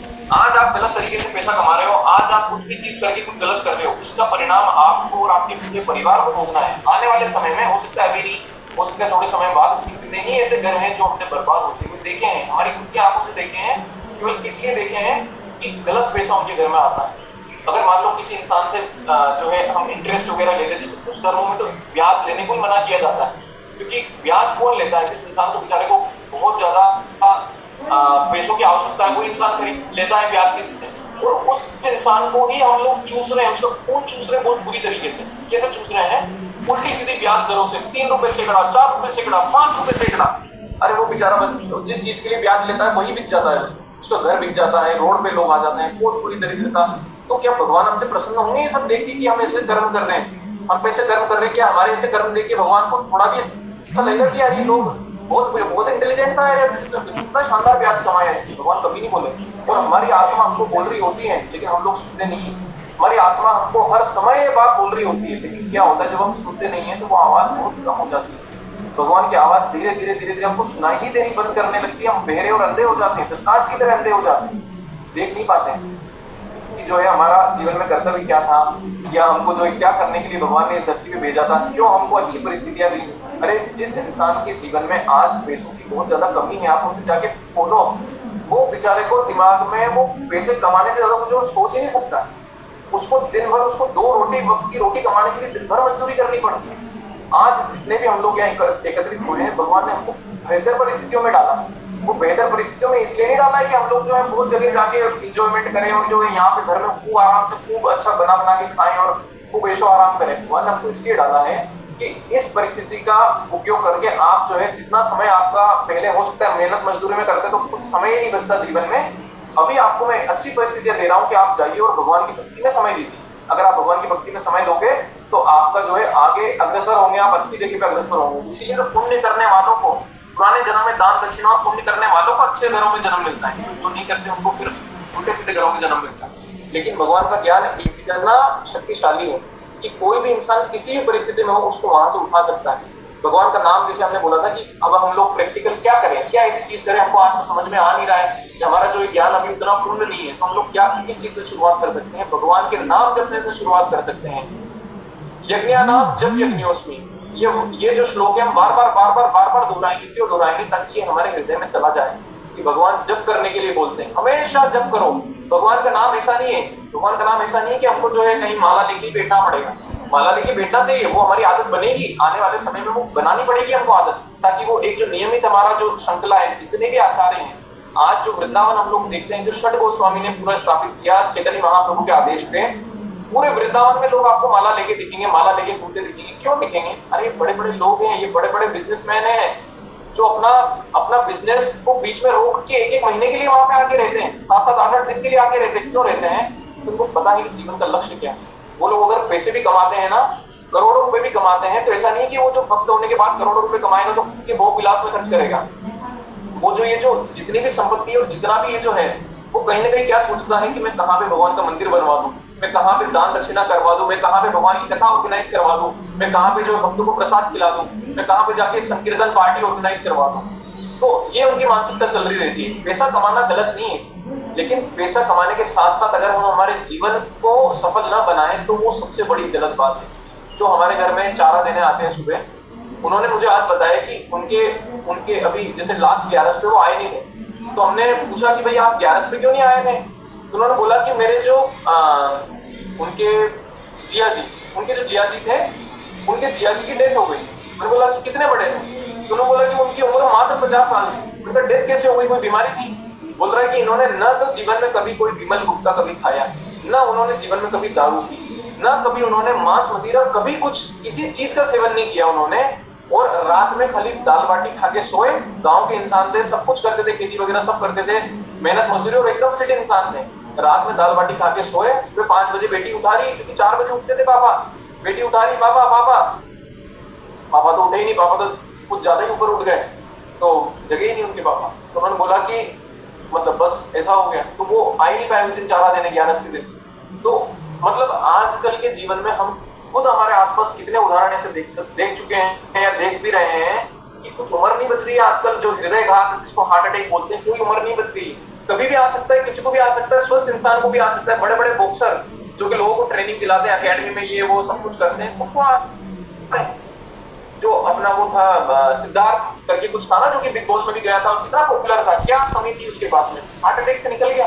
तो ऋतिक शर्मा, ओके हाँ, तो ऐसे इस तरीके से बहुत सी ऐसी घटनाएं जो लोगों के साथ में हो सकती हैं, हमारे साथ में हो सकती हैं। तो दिव्य ज्ञान को अगर हम नहीं समझेंगे तो फिर कभी भी लेट हो जाएगा। मतलब बेसिकली लेट हो गया तो फिर हम लोग ना तो इस जन्म को सफल बना पाए, ना अगले जन्म में कुछ हमारी गारंटी है, क्योंकि भगवान ने साक्षात बोला है कि अंत काले च मामेव स्मरण मुक्त्वा कलेवरम यह प्रयाति समद्भावम याति नाति यत्र संशयः। जो इंसान अंत काल में मुझे याद करेगा, केवल वो ही मेरे धाम में आएगा, और उसमें कोई संशय नहीं है। अंत काल में जब हम आखिरी के समय में होते हैं ना, एक रील, जो एक रील हम लोग देखते रहे ना, ऐसी एक रील चलती है हमारे सामने, उस रील में हमको हमारे जीवन के किए हुए सब मेजर चीजें दिखती हैं कि हमने इसको परेशान किया, हमने इसके साथ ये किया, हमने इस जगह दान दक्षिणा करी, हमने इस जगह भक्तों के साथ में समय व्यतीत किया, हमने इस समय माला जप किया, वो पूरी रील घूमती है। और ये बात का साइंटिफिक एविडेंस क्या है? अभी एक डॉक्टर का थोड़े दिन पहले वीडियो आया था, एमबीबीएस कोई डॉक्टर है, उन्होंने बोला कि वो जो एक हॉस्पिटल में वो जहाँ पे इलाज करते थे, तो उन 15 दिन से एक पेशेंट था, और पेशेंट को बोल भी दिया था कि भाई आपके पास 15 दिन है। वो वहीं पे था, उनका कोई जान पहचान, मतलब जो उनका परिवार वाले कोई मिलने में नहीं आए उनको, 15 दिन तक कोई मिलने नहीं आए। तो आखिरी के समय में वो रोने लग गया, जोर जोर से रोने लग गया। तो ये वहीं पे थे उनके पास में, तो उन्होंने बोला आप रो क्यों रहे हो? तो बोल रहे अरे एक ऐसे वीडियो जैसा चल रहा है मेरे सामने, और मुझे ऐसा दिख रहा है कि मैंने क्या क्या किया, और मेरे को लग रहा मैंने कितना बुरा किया लोगों के साथ, पूरा जीवन मैंने कितना लोगों को कष्ट दिया। तो वो डॉक्टर बोल रहा है कि उसके कुछ ही क्षण बाद उनका प्राण निकल गया। जो कि हमारे शास्त्रों में आता है कि जब हम आखिरी के समय में होते हैं, रील चलती है हमारे सामने। तो ये जो हमने देखा ना कि लास्ट टाइम भी हम बात कर रहे थे, बहुत से लोगों का मल निकल जाता है। जब वो मल क्यों निकल जाता है? हमारा प्राण, मतलब एक जो अवस्था होती है ना, जब प्राण शरीर से निकल रहा है, ये शरीर है, यहाँ पे आत्मा है, वो निकल रहा है बस। उसी समय हमको दिखने लग जाते हैं। कौन दिखने लग जाते हैं? यमराज के यमदूत दिखने लग जाते हैं। उनके डर से लेटरिन पेशाब निकल जाता है इंसान का। एक भक्त को चिंता नहीं करनी है, भक्त के लिए तो भगवान स्वयं आते हैं। एक भक्त अगर ऐसी अवस्था में भी होगी, बहुत बीमार हो, उसका लेटरिन पेशाब भी निकल रहा, उसको कोई चिंता नहीं, वो भगवत धाम ही जाएगा। लेकिन एक नॉर्मल इंसान की बात हो रही है जिसने कोई भक्ति भाव नहीं किया, उसका लेटरिन पेशाब निकल जाता है। उन यमदूतों को देख के इतने डरावने होते हैं वो यमदूत, इतने डरावने होते हैं। और आप उनके जो चित्रण देखोगे, जो शास्त्रों में जो उनका वर्णन आता है, घबरा जाते हैं लोग सुन के और उनको पढ़ के कि ऐसी अवस्था होती है जब हम पाप कर्म करते हैं। क्या चीजें पाप कर्म है? जीवों की हत्या करना, किसी के साथ में दुष्कर्म करना, किसी को जो है पाप देना, मतलब सॉरी, किसी को जो है पीड़ा देना, कष्ट देना, किसी को बुरा व्यवहार करना, ये सारी चीजें क्या करेंगी? ये सारी चीजें हमें जीवन में हमारे जितने भी अच्छे कर्म है धीरे धीरे वो सब खत्म कर देंगी। और उसके बाद में हमारा बुरा समय शुरू हो सकता है। हो सकता है इस पूरे जीवन में ना हो तो अगले में होगा, और हो सकता है कि इस जीवन में हमारे अच्छे कर्म जो है, मतलब वो बोला जाता है ना कि दाने दाने पे लिखा है खाने वाले का नाम, ठीक है। ऐसे भी लोग आपको दिख जाएंगे कि बहुत अच्छे परिवार में, बहुत अच्छी परिस्थितियां होने के बावजूद वो भोग नहीं कर पा रहे। क्यों नहीं कर पा रहे हैं? क्योंकि उनके पुण्य कर्म सारे समाप्त हो गए। परिवार में कोई दुखी नहीं है, वो अकेला इंसान दुखी है, या वो अकेले जो थोड़े बहुत लोग हैं वो दुखी। क्यों दुखी है? क्योंकि उनके पुण्य कर्म समाप्त हो गए। तो वो लोग चाह के भी खुश नहीं रह पा रहे हैं, चाहे पैसा हो, चाहे सब कुछ हो, कुछ ना कुछ से परेशान ही रहेंगे। तो ये सब हमको जानने की जरूरत है कि क्या हमको भी इस कैटेगरी में आना है, या हमको भगवान का ज्ञान लेके उस कैटेगरी में जाना है जहां पर कि हम लोग एक सुखी जीवन जिए, कि कोई फर्क नहीं पड़ता जीवन में कितनी मुश्किलें आ रही है। एक भक्त को कोई फर्क नहीं पड़ता जीवन में कितनी मुश्किलें आ रही है, वो रोएगा भी सही तो भगवान को याद करने का, और भगवान उसकी मुश्किलें फिर कम कर देंगे और उसको जो है भगवत धाम भी एंड में जाके पहुंचाएंगे। फिर जो आत्मा परमात्मा का जो हमारा संवाद है, कभी भी आप उसको नेग्लेक्ट मत करना। आप जो जब आत्मा के अंदर से आवाज आती है ना, यार ये सही नहीं है, यार ये सही नहीं है, इसको मत कर, उसका मतलब है कि आप अगर उसको दबा रहे हो कि नहीं, उसको दबा रहे हो मतलब आप भगवान कृष्ण के मुंह पे हाथ रख रहे हो कि आप बोलो मत, मैं जानता हूं मुझे क्या करना है। आप भगवान के मुंह पे हाथ रख रहे हो, अरे बोलो मत, मुझे पता है मुझे क्या करना है। कब तक रख लोगे? वो भगवान पूरे संसार को चलाते हैं, कब तक उनके मुंह पे हाथ रख के आप चुप कर दो? वो एक चुटकी में वो कर सकते हैं। आप तो पूरा जो बना बनाया, जो पूरा आशियाना है पूरे जीवन का, एक चुटकी में ढहा सकते हैं। कितने केसेस हमको सुनने को मिलते हैं। तो हमको ये जानना पड़ेगा कि भगवान और ये जो ज्ञान है वो अपने पुत्रों को अर्जुन के माध्यम से हम सभी को इसलिए दे रहे हैं कि हम सभी लोग जो आत्मा परमात्मा का जो संवाद चल रहा होता है लगातार, इसको सुने, इसको ध्यान से सुने। अगर हम लोगों ने इसको ध्यान से सुनना स्टार्ट कर दिया, हमें सब जगह पता चल जाएगा कि हमारे जीवन में हम लोग क्या गलती कर रहे हैं, कहाँ हमको गलती नहीं करनी है, और धीरे धीरे भगवान की आवाज क्लियर होती चली जाए। और भगवान की आवाज जिस दिन क्लियर हो गई, उस दिन हम लोग भक्त बनने लगेंगे। उस दिन हम लोग जो है समझने लगेंगे कि हम लोग को क्या करना है लाइफ में और क्या नहीं करना है। तो हमें क्या करना है? हमें अर्जुन बनना है, हमें धृतराष्ट्र नहीं बनना है। जब हमें लगे कि हम मोह ममता में फंसे हुए हैं, हमें पता होते हुए भी भगवान की आवाज आ रही है अंदर से, तब भी नहीं सुन रहे हैं। संजय के थ्रू भगवान की आवाज धृतराष्ट्र के कानों में पड़ रही थी, धृतराष्ट्र नहीं बदले। क्यों नहीं बदले? मोह माया में फंसे हुए थे। ये मोह माया हमको छोड़नी पड़ेगी। आज तक हमने जीवन में जो भी पकड़ा, जैसा भी हमारा व्यवहार रहा, अरे उसको जाने दो, वो पुरानी बातें हैं, उसको छोड़ जाओ। आप भूल जाओगे, भगवान भी भूल जाएंगे। क्यों भूल जाएंगे? क्योंकि आप नाम जप करोगे, सारे सब कुछ हटा देंगे। बड़े से बड़े पापियों के उदाहरण क्यों आते हैं शास्त्रों में? बड़े से बड़े पापियों के उदाहरण, जैसे मृगारी का उदाहरण आता है, क्योंकि मतलब इतना खुखार जो है वो हंटर था, हंटर को क्या बोलते, शिकारी था। तो इतना खुखार शिकारी था कि जानवरों को वो बहुत बुरे दर्दनाक तरीके से वो मारता था। लेकिन जब मृगारी को नारद मुनि मिले, तो मृगारी को नारद मुनि ने क्या किया? मृगारी को नारद मुनि ने भगवान का नाम लेने का और ज्ञान दिया। नारद मुनि के उपदेश सुन के मृगारी रोने लगा। मृगारी ने बोला कि भगवान मैंने तो पूरा जीवन मेरा व्यर्थ कर दिया, मैं क्या करूं? तो जो मैंने बोला है इसको प्रैक्टिस करो, सब कुछ ठीक हो जाएगा आने वाले समय। तो मृगारी जो है सब कुछ, सारे पाप कर्म मृगारी ने छोड़ दिए और सारा जो है अच्छी चीजें करने लग गया, और सारा जो मतलब भक्ति भाव करने लग गया। नारद मुनि ने जैसा बताया था विष्णु की पूजा करने लग गया, सब करने लग गया। तो बाद में नारद मुनि को थोड़े साल बाद याद आया कि यार मैं जाके देखता हूँ मृगारी का क्या हुआ, मृगारी क्या कर रहा है। मैं उपदेश तो दिया था, देखो तो सही मृगारी क्या कर रहा है। तो जब नारद मुनि मृगारी से मिलने गए तो उन्होंने देखा मृगारी दौड़ता हुआ आ रहा है सामने से पागलों की तरह। लेकिन मृगारी कैसे दौड़ रहा है? ऐसे ऐसे दौड़ रहा है जिगजैग में, इधर इधर इधर इधर इधर। तो उन्होंने कहा ये क्या पागल वागल हो गया क्या ज्ञान लेने के बाद में? ऐसे ऐसे ऐसे ऐसे क्यों दौड़ रहा है? तो बाद में पता चला कि मृगारी इसलिए यूं दौड़ रहा था कि चींटियां जहां उसको दिख रही थी, वो एक तो गुरुदेव आ रहे हैं सामने, तो उनसे मिलने की तड़प है कि भगवान गुरुदेव इतने साल बाद आ रहे हैं, और एक एक नीचे चींटियां हैं, चींटियां मर नहीं जाए, चींटियों को बचाने के लिए ऐसे ऐसे जिगजैग में करके दौड़ रहा है। तो उससे हमको समझ में आता है कि इतना पापी आदमी जो बहुत निर्मम तरीके से जीवों की हत्या करता था, एक संत के उपदेश से बदल गया, एक संत के उपदेश से बदल गया। क्यों बदल गया? क्योंकि उसने श्रद्धा भाव से उनको सुना। आज हम लोग पापी हो सकते हैं, आज हमारा हृदय सभी का, कहीं की कलयुग में हम लोग क्यों फंसे हुए हैं? सभी लोग हम लोग पापी हैं, पाप करें, इसीलिए कलयुग में भी अभी तक भी फंसे हुए 5,500 साल निकल गए, नहीं तो कभी पहले ही हम लोग फ्री हो जाते।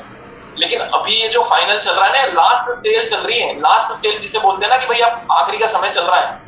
कलयुग के अंदर ऐसा बोला जाता है, शास्त्रों में आया है वर्णन कि जो स्टार्टिंग के 10,000 साल है कलयुग के, केवल इन 10,000 सालों में भक्ति बढ़ेगी, उसके बाद में भक्तों की हत्या करी जाएगी।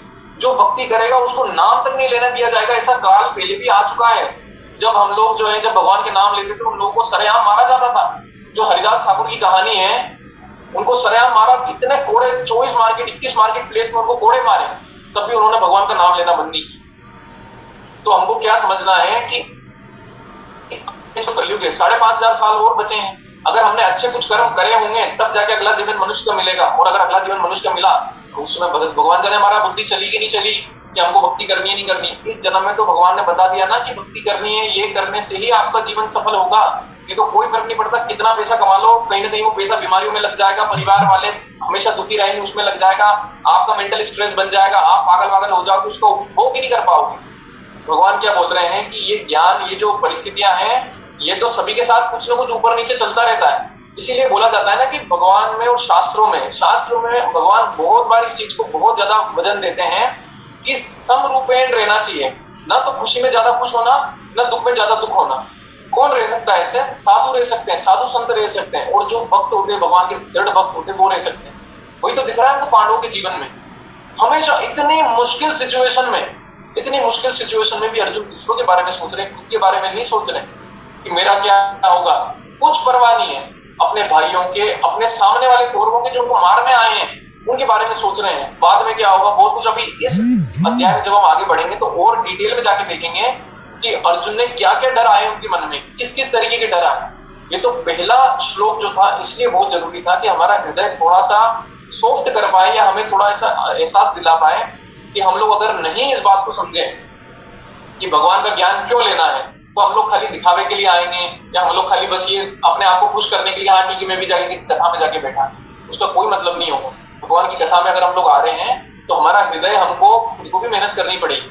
तो जिस तरीके से मृगारी नारद मुनि का उपदेश लेके बदल गए, इतने ही ऐसे लोग हैं जिनको नारद मुनि ने उपदेश दिया और उनका जीवन परिवर्तन हो गया। तो हमको क्या करना है? भगवान का नाम जप करना है। एक आखिरी बात में बोल के आज का कक्षा समाप्त करना चाहूंगा और फिर हम क्वेश्चन आंसर सेशन कर लेंगे। लास्ट टाइम हम कर नहीं पाए थे, तो क्या हम लोग करना चाहेंगे कि भगवान नाम के जप में कुछ नियम, जैसे हो सकता है मैं आज नियम बताना हो कि भगवान का नाम जप कैसे करना है, तो माला पे ही करना जरूरी नहीं है। माला पे अफकोर्स करना चाहिए, वृंदावन में और सभी जगह, जैसे पूरे दुनिया में लोग नाम जब माला पे कर रहे हैं, लेकिन उसके साथ साथ में अगर आप चलते फिरते भी भगवान का नाम बोलोगे तो कोई उसमें वो नहीं। जैसे आप राम राम कृष्ण कृष्ण हरे कृष्ण महामंत्र, हरे कृष्ण कृष्ण कृष्ण हरे हरे, हरे राम राम राम हरे हरे, जितना आप ये मंत्र दोहराते रहेंगे दिन भर चलते फिरते घूमते घामते, इतना तक बोला जाता है कि आप पोटी करते करते भगवान का नाम बोल सकते हो। भगवान का नाम दिव्य होता है, उसको कोई अपवित्र नहीं कर सकता। मतलब जो साधु संत होते हैं ना, वो भगवान का नाम लेटरिन जाते समय भी भगवान का नाम लेते हैं। क्यों लेते हैं? किसको पता कि वहां बैठे बैठे जब 15 मिनट अपन बैठे उस समय प्राण निकल गए, तो फिर किसी योनि में हम लोग जाएंगे। उस समय तो हम लोग कुछ सोच नहीं रहे अगर भगवान के बारे में, किसी योनि में भगवान भेज देंगे हमें। तो वो साधु संत इतना ज्यादा कॉन्शियस रहते हैं, जबकि वो तो दिन रात भगवान का नाम जप रहे हैं, फिर भी उनकी तो गारंटी है भगवत धाम जाने की। उसके बावजूद भी वो लोग हर समय निरंतर भगवान का नाम लेते हैं, यानी कि हर समय हमको भगवान के नाम का जप करते रहना चाहिए।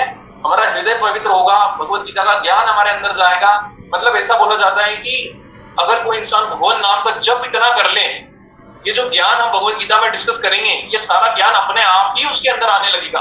मतलब स्वयमेव स्फुरत्यत, यानी कि अपने आप अंदर से प्रकट होने लगता है दिव्य ज्ञान। अनपढ़ आदमी भी प्रकांड विद्वानों को पीछे छोड़ सकता है भगवान की भक्ति। भगवान की भक्ति केवल शास्त्रों को रट लेने से, श्लोक याद कर लेने से, ये शास्त्र मैंने पढ़ लिया, ये वेद मैंने पढ़ लिया, ये उपनिषद मैंने पढ़ लिया, ये मुझे कंठस्थ है, वो 40 मुझे आगे को आगे, उससे नहीं होगा कुछ भी।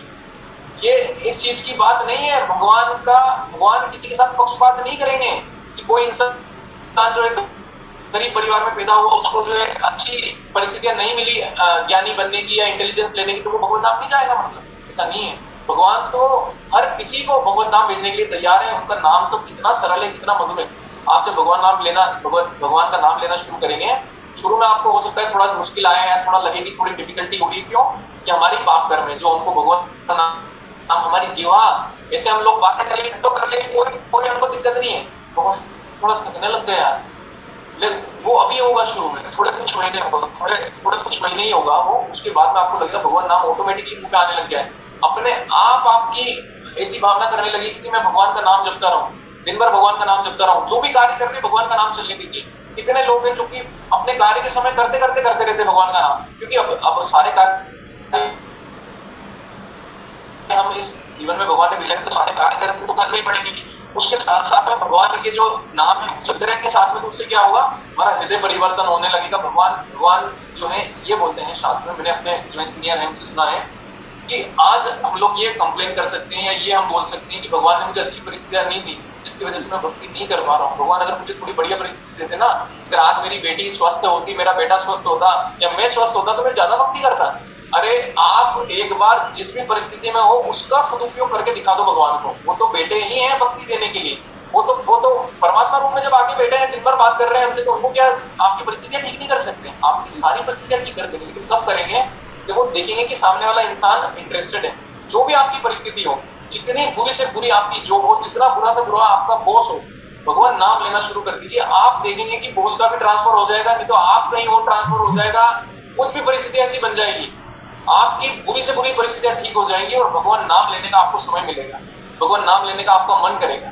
ये सारी परिस्थितियां कब बनती है? जब हम जो आज हमारे हाथ में है उसका सदुपयोग करते हैं। क्योंकि जब धृतराष्ट्र के पास में पूरा राज्य था और तब वो भक्त नहीं बन सका, तो हमारे पास क्या है कि हम लोग जो है थोड़ा बहुत और मिल जाएगा तो भक्त बन जाएंगे। ऐसा नहीं है।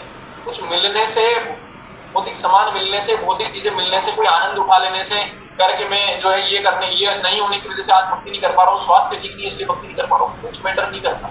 अष्टावक्र जी जो है 8 जगह से टेढ़े थे, फिर भी अष्टावक्र गीता बोलती इतने महान भक्त बने। क्यों बने? क्योंकि भगवान का जो दिव्य ज्ञान है ये डिपेंड नहीं करता कि हम लोग जो है किस परिस्थिति में, वो दिव्य चीज है, वो इस पे डिपेंड करता है कि हम लोग कितने सिंसियर हैं, हम लोग क्या करना चाहते हैं। ठीक है। और ये जो आज की हमने जो भी कक्षा का जो भी हमने डिस्कशन किया, ये सारा मैंने बहुत वरिष्ठ भक्त, इनमें अमरेंद्र प्रभु, हिज ग्रेस जो है कार्तिकेय प्रभु और हिज ग्रेस चेतन चरण प्रभु, इनके जो लेक्चर्स हैं उनको सुन के मैंने इसको प्रिपेयर किया। कोई भी शब्द इसमें मेरा नहीं है, जो गलत शब्द है वो सारे मेरे हैं, जो अच्छे शब्द है वो कोई भी मेरा नहीं है, सारा गुरु परंपरा का दिया हुआ है। तो मैं चाहता हूँ कि आप ये जो भी आज हमने यहाँ पे, जो भी आपको इसमें अच्छी बात लगी, सार बात लगी, उसको अपने हृदय में धारण करें। जो भी गलत बात लगी, कोई ऐसा शब्द निकल गया हो मुझसे जो अच्छा ना हो, क्योंकि मत जी हूँ, अभी भी कुछ प्रैक्टिस नहीं, कुछ बोलना नहीं आता अच्छे से, जो भी बस कोशिश कर रहा हूँ, आदेश मिला हुआ है गुरुजनों से, तो कोशिश कर रहा हूँ कि कुछ सेवा हो जाए, तो मुझे माफ करना। लेकिन मैं बस आपसे ये प्रार्थना करूंगा कि भगवान का नाम आप जपिए और मेरे लिए प्रार्थना करिए कि मैं भगवान का नाम पूरे जीवन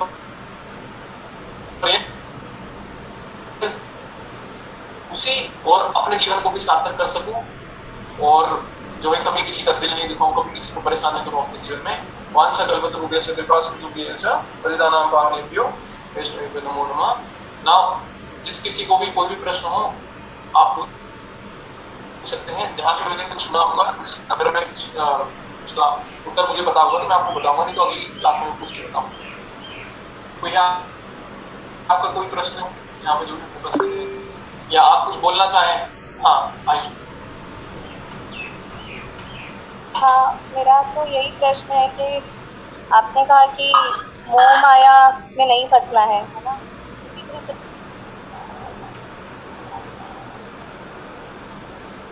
धृतराष्ट्र के पास सब कुछ था, धृतराष्ट्र ने भी वही ज्ञान सुना। मेरी आवाज आ रही है? हाँ आ रही है। हेलो। हाँ, आपने कहा कि धृतराष्ट्र के पास सब कुछ था और धृतराष्ट्र ने भी ज्ञान सुना, अर्जुन ने भी ज्ञान सुना, बट अर्जुन पे प्रभाव पड़ा, धृतराष्ट्र पे प्रभाव नहीं पड़ा। और आपने ये कहा कि मोह माया में फंसे होते। अब हम तो डे टू डे लाइफ जी रहे हैं, हम जॉब कर रहे हैं, हमें जो घर की रिस्पॉन्सिबिलिटीज है वो भी देखनी है, तो इन सब के चलते अगर आजकल बोलते हैं, एक तो भक्ति की भी डेफिनेशन लोगों को पता नहीं होती है, मुझे ऐसा लगता है। तो भक्ति का मतलब क्या है, भक्ति को डे टू डे लाइफ में कैसे उतार सकते हैं। और मोह माया में मतलब लोग डर भी जाते हैं भक्ति सुन के कि अरे मतलब भक्ति कर रहे हैं तो क्या घर परिवार छोड़ के चले जाएंगे, क्या वही मतलब है या कुछ और मतलब है। मतलब डे टू डे लाइफ में हमारी क्या थॉट प्रोसेस होनी चाहिए जिससे हम इसको मतलब प्रैक्टिकली समझ पाए, अप्लाई कर पाए। मेरा क्वेश्चन क्लियर हुआ क्या? हाँ, मतलब आप यही है ना कि भक्ति जो है उसकी परिभाषा क्या है, कि भक्ति किसको बोलते हैं और हम डे टू डे में कैसे भक्ति कर सकते हैं। अगर हम लोग हमारे कार्यकलाप में भी बिजी हैं या जिस भी कर्म में हम लोग कर रहे हैं उसको हम लोग कैसे कर सकते हैं, है ना। कि हम लोग जैसे धृतराष्ट्र जो है उन्होंने भी भगवत गीता का ज्ञान सुना लेकिन उनका तो हृदय परिवर्तन नहीं हुआ क्योंकि मोह माया में फंसे हुए थे।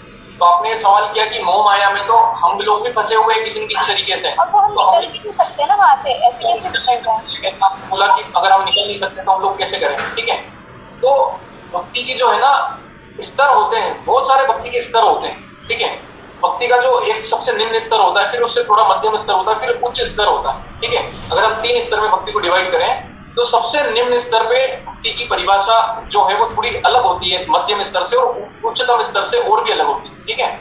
सबसे पहले हम बात करते हैं उच्चतम स्तर की। जो सबसे उच्चतम स्तर पे भगवान क्या बोलते हैं, सततम कीर्तयन्तो माम, यानी कि 24 घंटे मेरा कीर्तन करो। अब मुझे बताओ कि 24 घंटे आदमी सोएगा कब, खाएगा कब, का मतलब समझ नहीं आ रहा है। 24 घंटे सततम कीर्तयन्तो माम भगवान ने भगवत गीता में बोला, कैसे कर पाएगा कोई 24 घंटे कैसे है। लेकिन 24 घंटे आज साधु करते हैं, जो बड़े भक्त हैं वो करते हैं। कैसे करते हैं, मतलब एक तो वो लोग जो है सोते बहुत कम है, 3-4 घंटे उनकी नींद होती है, जो उच्चतम स्तर के हैं, ठीक है। बहुत से संत आज जो भी आप देखेंगे तो जो भी आज आप ऐसे बड़े बड़े भक्त देखेंगे वो लोग 3-4 घंटे सोते हैं, वो थोड़ा सा भोजन पाते हैं, दिन भर भगवान का नाम जप करते हैं, प्रवचन वगैरह करते हैं, भक्तों को सलाह देते हैं, ठीक है, और वो सब करते हैं। तो वो लोग जो है अपना जीवन इसी तरीके से जीते हैं। रात जब वो सोते हैं 2-3 घंटे, आपको पता है उन 2-3 घंटों में उनको भगवान के सपने आते हैं। तो वो लोग 24 घंटे भगवान में है, वो लोग 24 घंटे भगवान में लगे हुए हैं। अब जो मध्यम स्तर आ जाता है और जो निम्न स्तर आ जाता है, इनमें क्या करना होता है, मध्यम और निम्न स्तर में भगवान क्या बोलते हैं। जो सबसे निम्न स्तर की जो बात है, निम्न स्तर यानी कि सबसे शुरुआत में, आज मैंने कभी कुछ भक्ति करी नहीं, जानता भी नहीं हूँ भक्ति क्या है या क्या करना है, तो सबसे पहला जो स्तर शुरू होता है वो कहाँ से होता है, थोड़ी सी श्रद्धा हो जाए, थोड़ी सी श्रद्धा से शुरू होती है। श्रद्धा से क्या शुरू होता है, श्रद्धा मतलब कि थोड़ा सा भरोसा भगवान की दिव्य ज्ञान में, कि यार जैसे अभी हम ये भगवत गीता पढ़ रहे हैं, हो सकता है कि हमें से बहुत से लोगों ने पहली बार ही सुना हो, है ना, और हमको भरोसा भी नहीं हो पहले इस चीज पे, लेकिन आज हम सुन रहे तो हमें शायद लग रहा है कि हाँ हो सकता है यार ये चीज सही हो। वो थोड़ा सा भरोसा डेवलप करके भगवान जो बोल रहे हैं उसको हम लोग अपनी तरफ से बेस्ट प्रैक्टिस करना शुरू कर दें, जैसे नाम जप करना शुरू कर दें हम लोग अपने स्तर पे उसको, तो वो एक भक्ति की परिभाषा हो गई कि आप भगवान की तरफ जाने की कोशिश कर रहे हो। आपकी जो कोशिश होगी ना, मतलब सबसे पहले जो होता है कोशिश, वो ही अगर हो गई, जैसे गाड़ी स्टार्ट करने में क्या होता है, पहले चाबी घुमानी पड़ती है ना, तो चाबी घुमाने से तो गाड़ी अपने आप चल नहीं जाएगी, ठीक है। गाड़ी चाबी घुमाने के बाद में आपको उसमें जो है गियर भी डालना पड़ेगा और फिर गाड़ी चलानी भी पड़ेगी, ठीक है। तो गियर जो चाबी घुमाने का है ना, वो क्या है कि बस श्रद्धा कर लो भगवान में कि भगवान जो दिव्य ज्ञान दे रहे हैं उसकी मुझे जरूरत है और मैं अपना जो छल कपट है उसको दूर करूंगा। आज हम लोग कपटी हो सकते हैं, आज हम लोग मोह माया में फंसे हुए हो सकते हैं, लेकिन हम लोग अगर ये सोच लें कि मेरे को ये भी चाहिए और ये भी चाहिए, तो वो दोनों नहीं मिलेंगे। आपको एक साइड को थोड़ा थोड़ा तोड़ना पड़ेगा। जितना आप माया से दूर जाएंगे उतना ही आप भगवान के करीब आएंगे। तो ज्यादा से मत शुरुआत करिए, थोड़े बहुत से शुरुआत करिए। यार ये जो चीज है, मैं जो है फोन में बहुत ज्यादा अपना समय बर्बाद कर रहा हूँ, इंस्टाग्राम आज से ही डीएक्टिवेट कभी नहीं चलाऊंगा। आपको पता है ये ऐसा कर्म करने से भगवान के वहां आपके नोट एंट्री हो जाएगी कि इस इंसान ने मेरे पास आने की कोशिश के चक्कर में इंस्टाग्राम बंद कर दिया। इस इंसान ने, आज आप मांस खाते हैं, आप मांस खाते हैं, आपकी परिस्थितियां ऐसी हैं, बचपन से आप ऐसे परिवार में पैदा हुए जहाँ मांस खाया जाता है, लेकिन आपको पता है कि भगवान के ही अंश हैं सारे जीव, और भगवान को पसंद नहीं है कि ये सब चीजें, इसीलिए तो उनको भोग नहीं लगता इन सब चीजों का। तो जब भगवान को पसंद नहीं है तो हम लोग क्यों खाएं। तो आपने अगर आज से सोच लिया कि मैं आज से मांस रोटी खाना बंद कर दूंगा, ये क्या होगा, ये बेसिक लेवल जो 4 नियमों का पालन होता है ना, नो इलिसिट रिलेशनशिप। सेकंड चीज क्या होती है, नो मीट ईटिंग, मीट मांस नहीं खाना। नो इंटॉक्सिकेशन का मतलब क्या होता है, कोई शायद नेटवर्क इशू आ रहा है, आई एम नॉट श्योर, मुझे एक प्रॉब्लम आ रही है। आवाज आ रही है दूसरे को? अभी आ रही है। मुझे आवाज आ हाँ, रही है? बीच में आवाज़ ब्रेक हो रही थी थोड़ी। अच्छा, मेरी आवाज ब्रेक हो रही है? हाँ लो, अभी आ रही है आवाज क्लियर? हाँ, अभी क्लियर है। अभी आवाज क्लियर आ रही है? ठीक है। तो हम लोग अगर ये सोच लें कि ये जो 4 नियमों का पालन, हम लोग आगे विस्तार में चर्चा करेंगे कि 4 नियम कौन कौन से। अभी जैसे हमने बोला कि नो इलिसिट रिलेशनशिप्स, किसी के साथ में अवैध संबंध नहीं बनाना। आपको भगवान ने जिस परिस्थिति में डाला है, आप ब्रह्मचारी हो, शादी से पहले आपको ब्रह्मचारी बन के रहना है, उसके बाद शादी के बाद में आपको अपने पत्नी या पति से ही संबंध रखना है। किसी भी ओर से आपने संबंध रखा तो वो आप नियम तोड़ रहे हो भगवान का, और ये बहुत बहुत सीवियर इनके पनिशमेंट्स मिलते हैं। तीसरा जो है नियम वो क्या है कि नो इंटॉक्सिकेशन, यानी किसी प्रकार का नशा नहीं करना, ना तंबाकू गुटखा, ना कोई जर्दा, ना कोई दारू, ना कोई स्मैक गांजा, कुछ भी नहीं, कोई नशा नहीं करना। और चौथा क्या है, नो गैम्बलिंग, किसी तरीके का जुआ नहीं खेलना, जीवन में कोई जुआ नहीं खेलना। ये 4 नियमों के पालन अगर आप करते हैं तो आप, और अच्छे से कर पा रहे हैं, तो आप निम्न स्तर से बहुत जल्दी ऊपर उठ जाएंगे। मतलब भगवान की कृपा होती है उन लोगों पे जो ऐसे परिवारों में पैदा होते हैं जहां ये चारों चीजें होती ही नहीं है। उन लोगों को तो वेट नहीं करना चाहिए भगवान की भक्ति में घुसने का, क्योंकि जो लोग इन 4 चीजों में फंसे हुए हैं, आप उनसे जाके पूछिए, उनका हृदय जैसे कोई पत्थर पड़ा हुआ है अभी उनके हृदय पे। पहले वो हृदय कोमल तो क्या हो, पत्थर ने दबा रखा है, इन जो पाप कर्म का जो वजन है उसने दबा रखा है बहुत कठोर तरीके से। तो जब वो पत्थर हटेगा ना, जब इन 4 पाप कर्मों का पत्थर हटेगा, कोई अवैध संबंध नहीं, कोई नशा वगैरह नहीं, कोई मांस मिट्टी नहीं, और चौथा कोई जुआ नहीं खेलना। जब ये 4 पत्थर हटेंगे तो आपका हृदय कोमल होगा, तब आप भक्ति में आगे बढ़ना शुरू होंगे। जो मध्यम स्तर की का मतलब क्या होता है कि आप जो भी कर्म कर रहे हैं, चाहे आप कहीं भी कर रहे हैं, आवाज आ रही है ना? नेटवर्क इशू हो रहा है क्या? एक second, wait a minute, I just switch to. ठीक है, बीच बीच में ठीक हो रहा है, फिर डिस्टर्बेंस हो रहा है। I just this is I just airplane page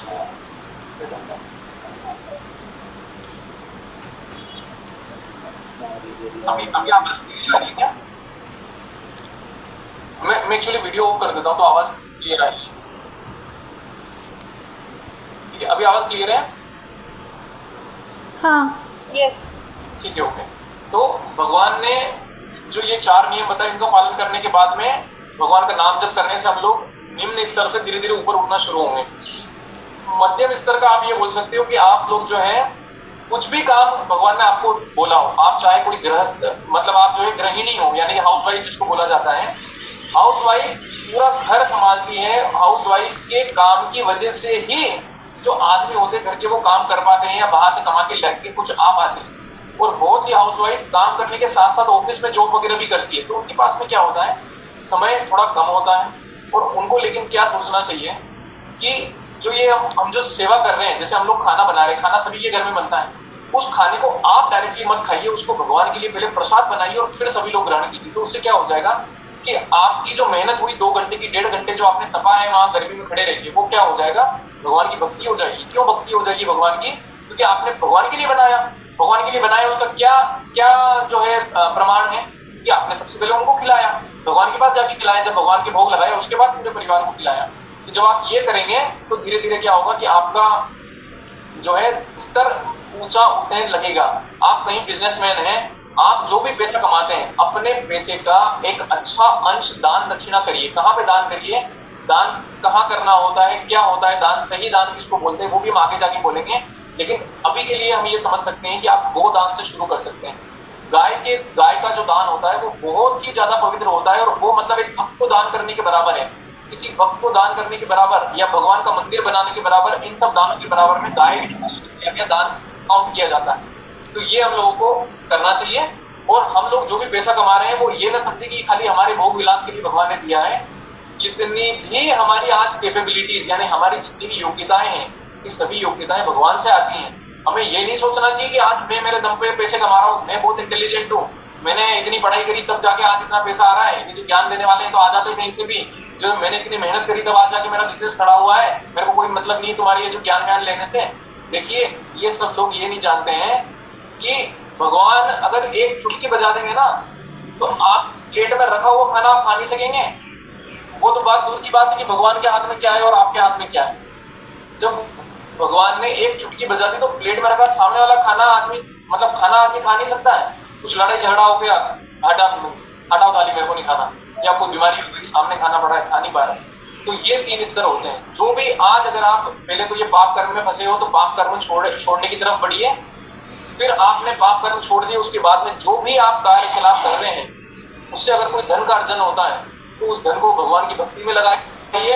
अपने परिवार को अगर आप जो है कहीं गोवा ले जाते हैं, मुंबई ले जाते हैं, घुमाने के लिए जाते हैं, ठीक है ले जाइए, लेकिन उसके साथ साथ में वृंदावन भी लेके जाइए। अपने परिवार को पूरे को वृंदावन ले जाके घुमा के लेके आइए, जगन्नाथपुरी भी जाइए। आप भगवान अपने परिवार को लेके अयोध्या भी जाइए, और वहां पे खाली एक पर्यटक की तरह नहीं जाइए, भगवान को महसूस करने के लिए जाइए कि अरे मेरे भगवान जिनके बारे में मैं सुनता हूँ और देखता हूँ और जिनका नाम में जपता हूँ, उन्होंने जन्म लिया है। तो जब आप उस भावना से जाएंगे तब आप जाके वहां का पूरा उपयोग और भगवान की भक्ति को पूरा समझ पाएंगे और धीरे धीरे आपके हृदय में प्रकाशित होगा। तो जो कचरा हमारे हृदय में इकट्ठा हो गया जन्म जन्मांतर का, वो इस तरीके से साफ होगा। और जब वो कचरा जितना ज्यादा आपके हृदय से कचरा साफ होगा, आपका उल्टी सीधी बातें करने का मन नहीं करेगा, उल्टी सीधी चीजें देखने का मन नहीं करेगा, उल्टे सीधे लोगों के साथ रहने का मन नहीं करेगा। इनफेक्ट इतना तक बोला जाता है कि भगवान एक भक्त के जीवन से हर अभक्त को दूर कर देते हैं। जो इंसान भक्त नहीं है वो उसके घर के अंदर होने के बावजूद उसको नहीं छू सकता है। कैसे नहीं छू सकता है? ऐसी परिस्थितियां बन जाएगी कि वो आदमी अलग ही रहेगा उनसे, वो उसका कहीं मेल जोल ही नहीं होगा। कैसे हो पाता है? भगवान चाहते हैं कि भक्त जो है ऊपर स्तर उसका बढ़ता रहे, ऊपर स्तर उसका बढ़ता रहे। और वो कैसे बढ़ेगा? तो वो अपनी तरफ से पहले कोशिश करेगा। तो जिस भी परिस्थिति में हमें कोशिश करनी चाहिए। तो ये मैंने जो भी आज तक सुना है उसके हिसाब से मैंने इसका आंसर दिया। I hope I was able to answer.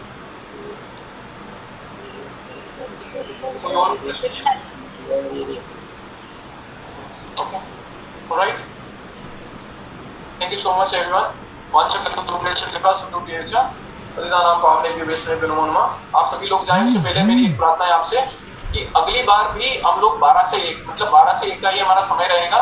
तो आप सभी लोग टाइम से ज्वाइन करें, और आपके जितने भी कोई ऐसे मित्र हैं जिनको इसकी जरूरत है या ये ज्ञान अगर आपको लगता है उनको फायदा कर सके, तो हमारा एक व्हाट्सएप ग्रुप भी है, हम उसमें उनको ऐड कर सकते हैं। आप अगर हमको कॉन्टेक्ट नंबर भेज सकते हैं तो हम उनको उस ग्रुप में ऐड कर देंगे, और हम लोग रेगुलरली इन सेशंस को लेंगे। भगवत गीता का जो ज्ञान है, अभी तो वो ज्ञान हमारे लिए प्रिलिमिनरी हो सकता है। बहुत से यहाँ पे वरिष्ठ भक्त भी हैं जिनके लिए ऑफकोर्स ये नहीं है, वो तो केवल हमारा उत्साहवर्धन करने के लिए यहाँ पे अटेंड कर रहे हैं। लेकिन जो दूसरे भक्त हैं जिनके लिए ज्ञान अभी शुरुआत का ज्ञान है, उनको आगे जाके इसमें आनंद, इसमें रस, इसमें अपार रस है, इसमें अपार रस है। तभी तो लोग जो है घंटों घंटों नाम जप कर सकते हैं। नहीं तो किसी में रस नहीं हो तो 2 मिनट में बोर हो जाए, 2 मिनट बाद ही भगवान का नाम जो है थक के रख देगा नीचे। लेकिन क्यों कर पाते हैं? क्योंकि अपार रस है भगवान के नाम। तो वो सब आना शुरू हो जाएगा जब हम लोग थोड़ा सा समय इसमें देना शुरू करेंगे। ठीक है, तो आप लोग जो है हर वीक जुड़ने की कोशिश करिए। 12 से 1:15 तक हम इसको चलाएंगे। थोड़ा सा समय ऊपर हो गया, उसके लिए क्षमा चाहता हूँ। हरे कृष्णा हरे कृष्णा हरे कृष्णा कृष्णा कृष्णा हरे हरे, हरे राम हरे राम राम राम हरे हरे। जय श्रील प्रभुपाद की जय। जय हिज होलीनेस भक्ति तीर्थ धाम महाराज की जय। जय हिज ग्रेस जय। जय समवेत गौर भक्त वृंद की जय। जय सभी पदार्थों की जय। जय राधे